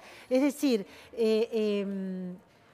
no es un escenario, quiero decir, no es un diagnóstico hecho desde la nada, o sea, está pensado por No, claro, la CGT tiene un gran equipo económico, claro, que trabaja con ellos, los sindicalistas que están en la CGT. Bueno, no uno es dice, un delirio. tiene muchos años, pero tiene mucha experiencia en esto Claro. también y han visto pasar mucho de este tipo de cuestiones. O sea, paritarias permanentes porque imaginan un escenario, un tiempo que no es de hiperinflación, pero que hoy está desbocado. Claro, a mí, yo cuando hablo con ellos y me nombran la palabra hiperinflación, me asusté. Yo te digo que cada vez que salgo esta semana, estos 10 días, donde hablé mucho con ellos sobre este tema, la verdad que hablaba con los sindicalistas de primerísima línea y la verdad salía asustado del escenario que ellos ven.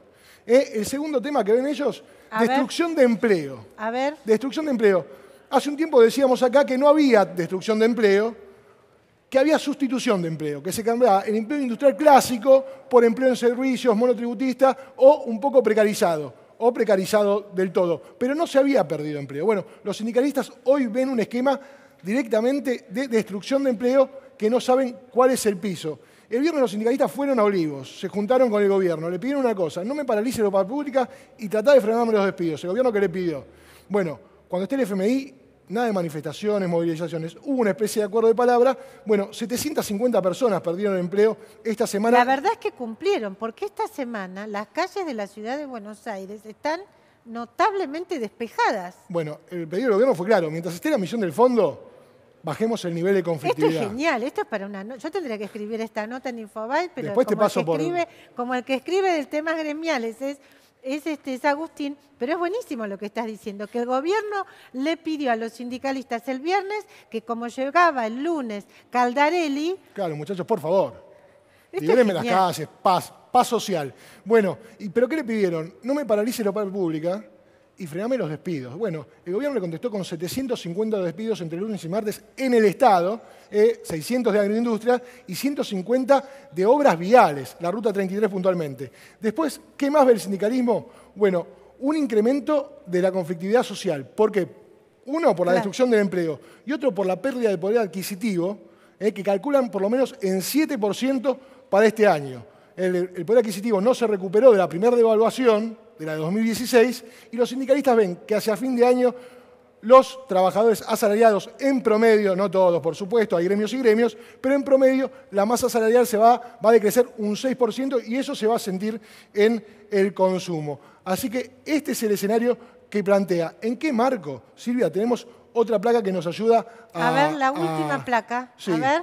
Bueno, ¿dónde se planta la CGT? Esta semana circuló muy fuerte que el gobierno iba a convocarlos a un gran acuerdo.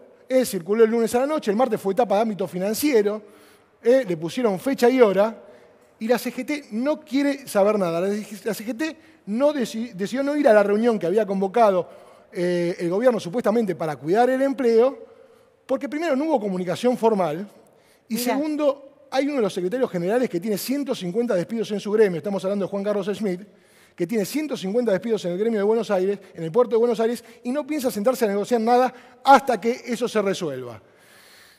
¿Qué dicen en general para salir del paso?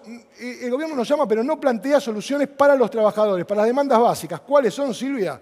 Una, el cese de los despidos, y otra, el poder adquisitivo. Claro. Y lo último, ellos dicen que no necesitan ese acuerdo con el gobierno. No se van a sentar por lo menos hasta el 29 de agosto, que hay una reunión de secretarios generales que va a definir el perfil de la CGT de acá hacia adelante, porque dicen, es responsabilidad del gobierno, no nos llamen a nosotros. El gobierno es el que tiene que garantizar el empleo. En este esquema, en este clima, la CGT el próximo 29 de agosto va a tratar de definir un nuevo perfil sin tener que ir a elecciones y sin que cese el triunvirato. Te quiero preguntar, y ya nos vamos a la mesa, Agustín, cuando le pidieron al gobierno el viernes pasado, en esa reunión en Olivos, que no frenen la obra pública, ¿qué les dijo el gobierno? Dijo que no iba a frenar la obra pública. ¿Será cierto? Bueno, el lunes hubo 150 despidos de la obra que se está haciendo en la autovía 33 en Rufino. Obra pública neta, una autovía. Bueno, un escenario muy complicado, efectivamente. Ahora vamos a la mesa, gente, tenemos ¿por qué el kirchnerismo descalifica los cuadernos? Le quiero agradecer mucho a la gente de los editores de Crónica que han hecho un trabajo magnífico para todos los videos, sobre todo este que vamos a pasar ahora. Aníbal, tu visión general del tema, ¿cuál es? ¿Vos crees que lo que dice... Es una mentira, eso creo. A mí, vos recién te escuchaba tu presentación y hablas de un cuaderno que no existe, porque son fotocopias de fotocopia. Entonces yo no llamo cuaderno a eso, es una fotocopia de una fotocopia. Nunca apareció eso.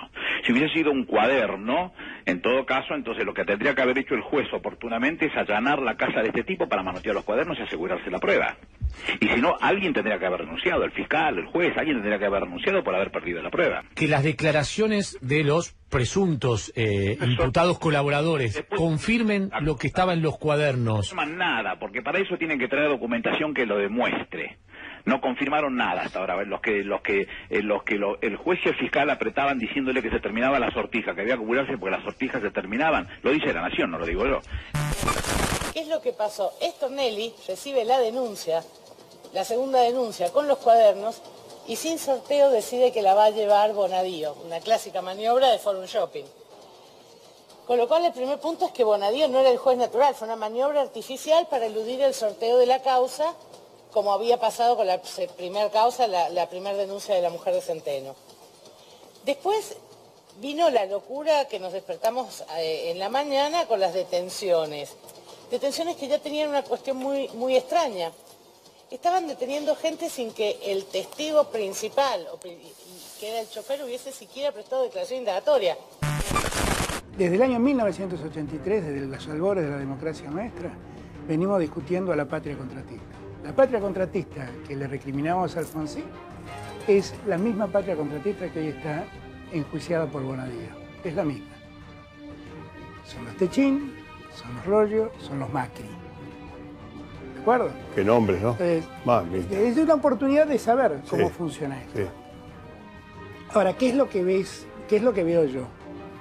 Veo que todo está muy tirado de los pelos.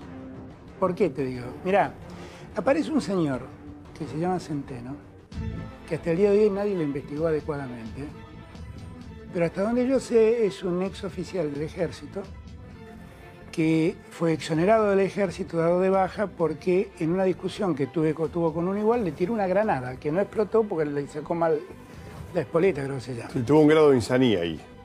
Y lo declararon insano. Inimputable. Inimputable. Sí, bueno, está bien. ¿Ok? El inimputable es el que armó todo esto.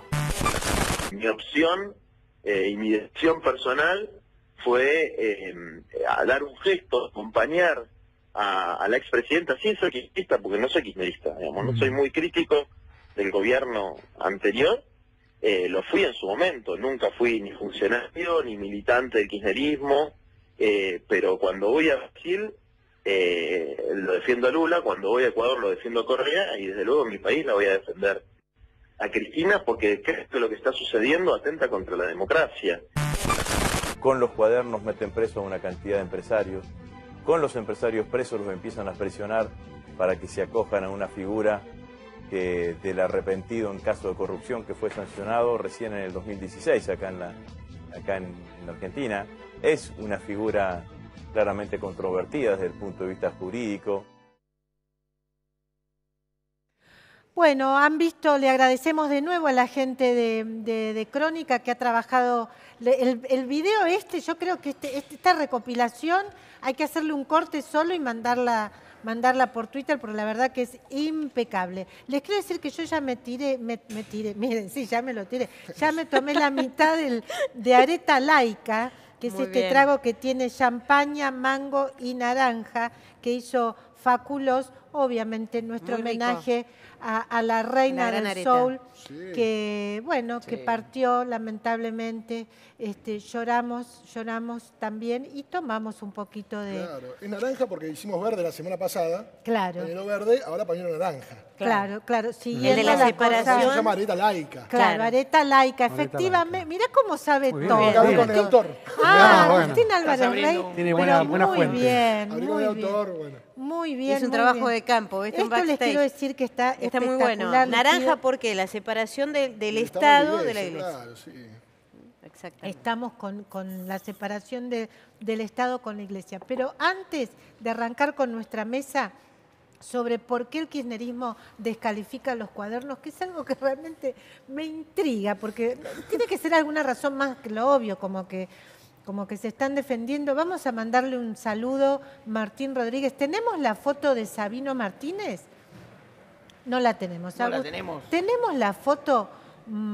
Bueno, vamos a ver si la tenemos, la foto que le di a Agustina, porque Martín, les quiero contar que se fue a... Nos abandonó. Nos abandonó. Sí, la en una semana pasada. dificilísima se fue. Sí, Tremendo.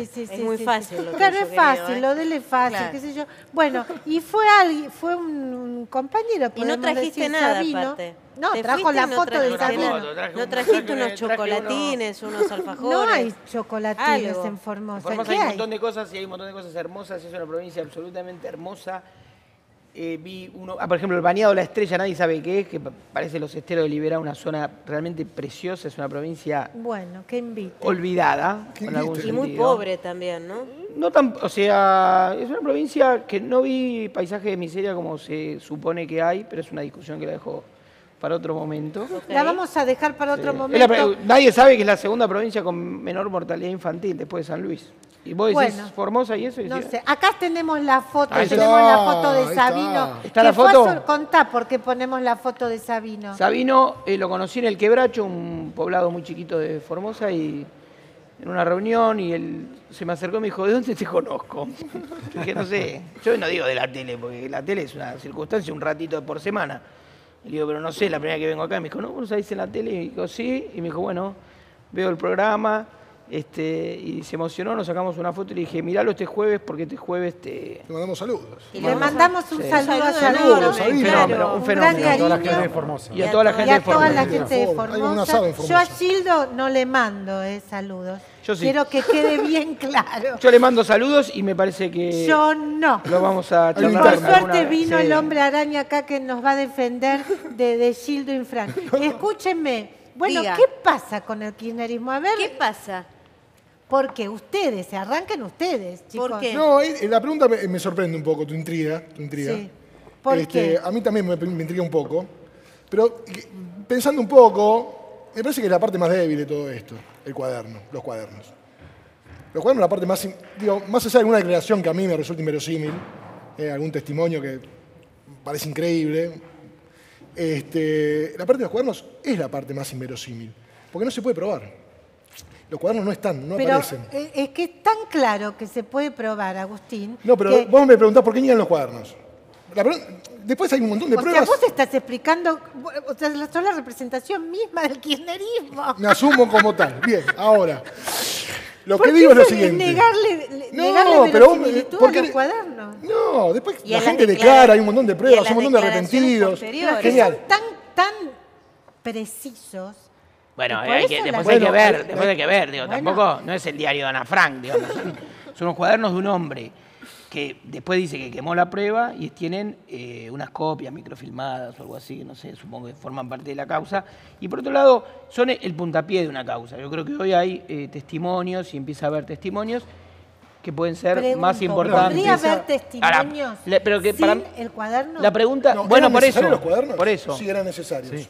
¿Por ¿Aparecen qué? los cuadernos? No, no aparecen los cuadernos. ¿Alguien sabe si los cuadernos fueron escritos en la fecha que dicen que fueron escritos? No, nadie sabe. Es lo ¿Alguien- más fácil de hacer.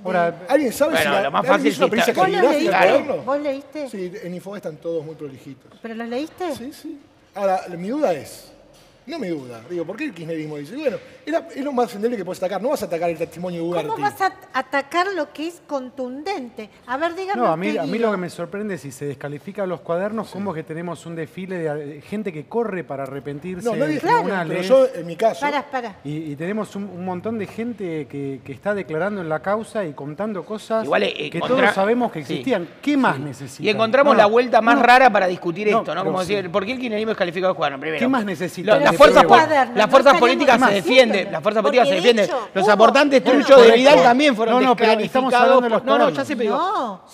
¿Quién descalificó a los aportantes truchos? Cuando aparece una denuncia, si eran personas el reflejo reales, de las fuerzas políticas es correrse, no es que nadie no estamos descubriendo. Justamente los aportantes se impugna truchos globalmente eran personas, nombre y apellido. Fueron, es decir, la primera reacción del oficialismo frente a eso fue negarlo, fue decir esto no tiene nada que ver, no recuerdo ahora la frase exacta, pero tardaron en hablar sobre el tema. Entonces, ¿cuál es? ¿Qué va a decir el kirchnerismo? Sí, pero bueno, Cristina no habló nunca de los cuadernos. Pero mira, pero es interesante lo que dice Martín. El oficialismo nunca descalificó la investigación de Juana Morín, nunca habló mal de Juana Morín. Yo les quiero recordar que las expresidentas... Pero es cierto que no habló, ¿no?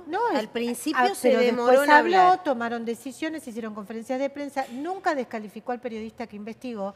Y Cristina Fernández de Kirchner, ya fuera del poder, descalificó al periodista que tuvo la información y dijo que él, junto con dos pasantes, eran un grupo de tareas. Una fuerza de tareas. No, eso es tremendo. Es una definición tremenda.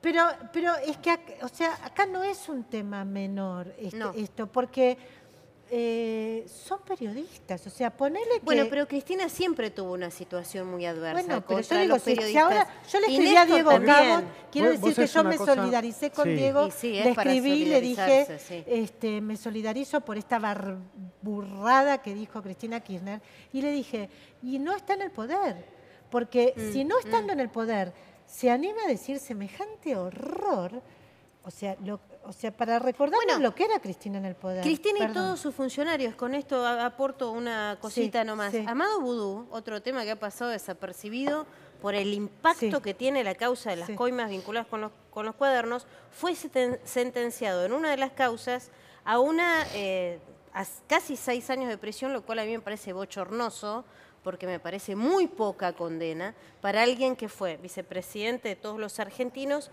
y se quiso quedar con la máquina de hacer billetes. Amado Vudú, perdón, no terminé. Amado Vudú comparó a algunos colegas como Martín Canenguízar, ex periodista de La Nación, y a Candelaria de la Sota, ex periodista de Clarín, con los nazis, por ser periodistas y buscar información. O sea, no me sorprende lo de Cristina. No, pero la verdad que me asusta, era totalmente innecesario ese párrafo. Igual digo, ante la gravedad de los hechos, terminamos discutiendo la relación del kirchnerismo con el periodismo, también cómo nos gusta, cómo le gusta el periodismo. Estamos hablando de las instituciones. Es que era innecesario. Hablemos de las instituciones. Martín, hablamos de las instituciones. Son declaraciones desproporcionadas, yo qué sé, se descalifican solas, ¿no? Yo creo que además Fopea, no sé cuál, salieron a decir que estaban mal. Por supuesto. No, por eso, y bueno, también el kirchnerismo siempre quiso tener a los periodistas alejados. Que los periodistas les encanta hablar del periodismo. Nunca, por ejemplo, yo estuve muchos años en Casa Rosada, nunca incentivaron que el periodismo fuera el Calafate, que era la capital nacional de la corrupción kirchnerista, con todos sus hoteles. Es decir, siempre alejaron a la prensa de su... Siempre alejaron a la prensa de su entorno todo el tiempo. El periodismo siempre les molestó para que no fuera testigo de esto que ahora se está denunciando, de las valijas que iban y venían, de los bolsos. Yo te puedo decir siempre les molestaba. No solo el periodismo, la gente de... Hay que rendirle honores a Jorge Asís, que publicó en 2005 la marroquinería política y no lo levantaba nadie. Bueno, la gente de carrera de Casa Rosada... No lo levantaba nadie ese tema. Ellos ponían solamente a sus leales... Después de 2011 que se callaban la boca mientras veían todo esto que estaba pasando y que ahora se está revelando y que no sé qué otras evidencias hace falta. Lo que pasa es que yo también... Siempre alejaron a todo el mundo. Yo puedo decir una cosa, este programa no se dedica a ese, se dedica a ese tema, a conversarlo y todo. Sí, bueno, ahora está en el centro de la exactamente, digo. Entonces, nosotros no nos dedicamos a hacer, no somos expertos en causas contra la corrupción. Podemos opinarlo desde una perspectiva que ya supone, es decir, estamos sobre un piso donde a todos nos parece que la corrupción es mala, lo vivió Aníbal No, al Ibarra. kirchnerismo no le parece que es mala. Estoy hablando de los que A estamos mí acá, sí, Diego. Al kirchnerismo no le parece que es Pero mala. tratemos de no conversar con nuestras obsesiones, tratemos de conversar sobre Es que lo no yo son estoy diciendo obsesiones. algo, por eso. Pero yo Claro. está bien, pero lo que quiero decir es, también el kirchnerismo como experiencia histórica no lo va a agotar. ¿Sí? Una desilusión, yo creo que parte de la insistencia es, pues para hacer un análisis, es, esto de los bolsos tampoco va a agotar al kirchnerismo. También el kirchnerismo va a sobrevivir a esto. Las miles de personas que adhieren a esto, así como hay gente que hoy, frente al fracaso económico de Cambiemos, aún persiste en su adhesión. Digo, estamos viendo la década de la grieta, es decir, mucha gente va a seguir siendo kirchnerista a pesar de esto, ¿no? Y va a sobrevivir a esto en su adhesión y cada uno interpretará por qué. Entre otras cosas, porque el kirchnerismo no solo se explica por esto, porque yo te puedo nombrar un montón de funcionarios y ministros del kirchnerismo, Carlos Tomada, Jorge Tayana, Rafael Bielsa, Daniel Filmus, Silioni, Nilda Larre, no, que no fueron parte, es decir, no es que era un gobierno que estaba loteado por la corrupción. Pero es que y lo en que todo corresponde es que déjame un terminar, funcionario déjame público terminar, no robe. Pero déjame terminar. No Por podemos eso, festejar eso. pero entonces, una gran parte de quienes gestionaron, no sé, Diego Bosse, o sea, hay un montón de funcionarios del kirchnerismo que ahora algunos, digamos, no se harán cargo, que no están judicializados, que no están procesados. Como por ejemplo, hoy de este gobierno, muchos de los ministros están procesados. Yo estoy segura de eso. Te digo, estoy segura. Esa sensación de que vamos a colocar todo esto sobre el kirchnerismo y lo vamos a... Pero es muy importante que me parece que igual haya una conexión con la realidad y se diga, como ayer me dijo una militante kirchnerista, bueno, sí, finalmente era cierto que estaba, que había un plan sistemático de corrupción. Lamentablemente me dijo en el corazón del gobierno. Vamos al último WhatsApp, que también tiene un poquito que ver, a ver, me manda una persona del derecho, me manda un link de una nota que salió en Infobae donde se vincula a Paolo Roca con, con las causas de corrupción. Y me dice, lo van a escrachar feo por su participación en el mecanismo de Brasil, a punto tal que Moro, Sergio Moro, En Brasil estuvieron muy complicados. Claro, le prohibió participar en futuras licitaciones. Sí. Exactamente. Viste que esto acá no se sabe. Entonces yo le digo, yo sí sabía, sabía que en Brasil no puede presentarse Techín. Está realmente en problemas, le digo yo, por su estrategia judicial, y le pregunto, ¿vos sabés quién sabe de esto? ¿Sabés si hay estudios que están dedicados a asesorar estos asuntos? O sea, estos asuntos de corrupción. Y me dice, Mitrani, me dice esta fuente, ex abogado interno de Techín, que ahora maneja un importante estudio. ¿Vos lo conocés? Le pregunto yo, porque querrá tomar un café conmigo, y me dice... No me garantiza nada. Década que no lo veo. Creo que arruga, pero intentalo. Bueno, qué lástima porque voy a tratar de hablar con este abogado y con otros estudios, porque me parece que acá hay una nueva experiencia en materia judicial, así como es nueva la ley del arrepentido, lo que hablamos con Luis Petri, me parece que, bueno, va a haber una nueva manera de defenderse también ante la justicia.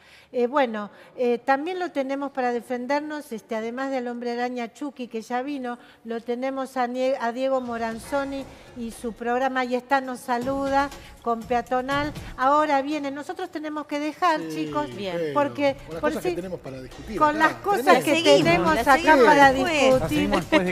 Le agradecemos mucho a Martín Rodríguez, le agradecemos mucho a Ale Gallo, le agradecemos mucho a Guido Braslaski, le agradecemos mucho a Agustín Álvarez Rey.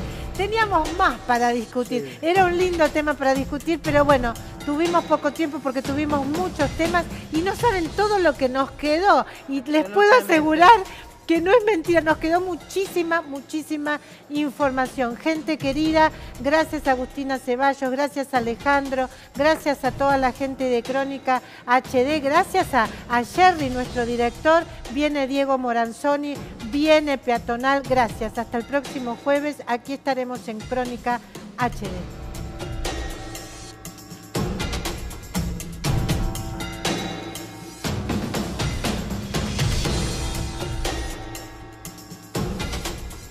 Orgullo ver el resultado de este método que desarrollamos en la ciudad, que en definitiva hace que sea la propia escuela la que enfrenta el problema y la que busca la solución. Y ver que en más del 70% de los casos se fueron resolviendo es un avance enorme, es un orgullo de cómo estamos trabajando en nuestro gran objetivo de transformar la educación en la Ciudad de Buenos Aires, pero sabemos que para esa transformación la convivencia entre los chicos es un tema muy importante y que además podamos, ya tenemos el objetivo para el año que viene de llevarlo, este método que está funcionando bien, a todas las escuelas primarias de la ciudad. Así que es un orgullo, la verdad que los chicos han trabajado muy bien, ellos mismos hicieron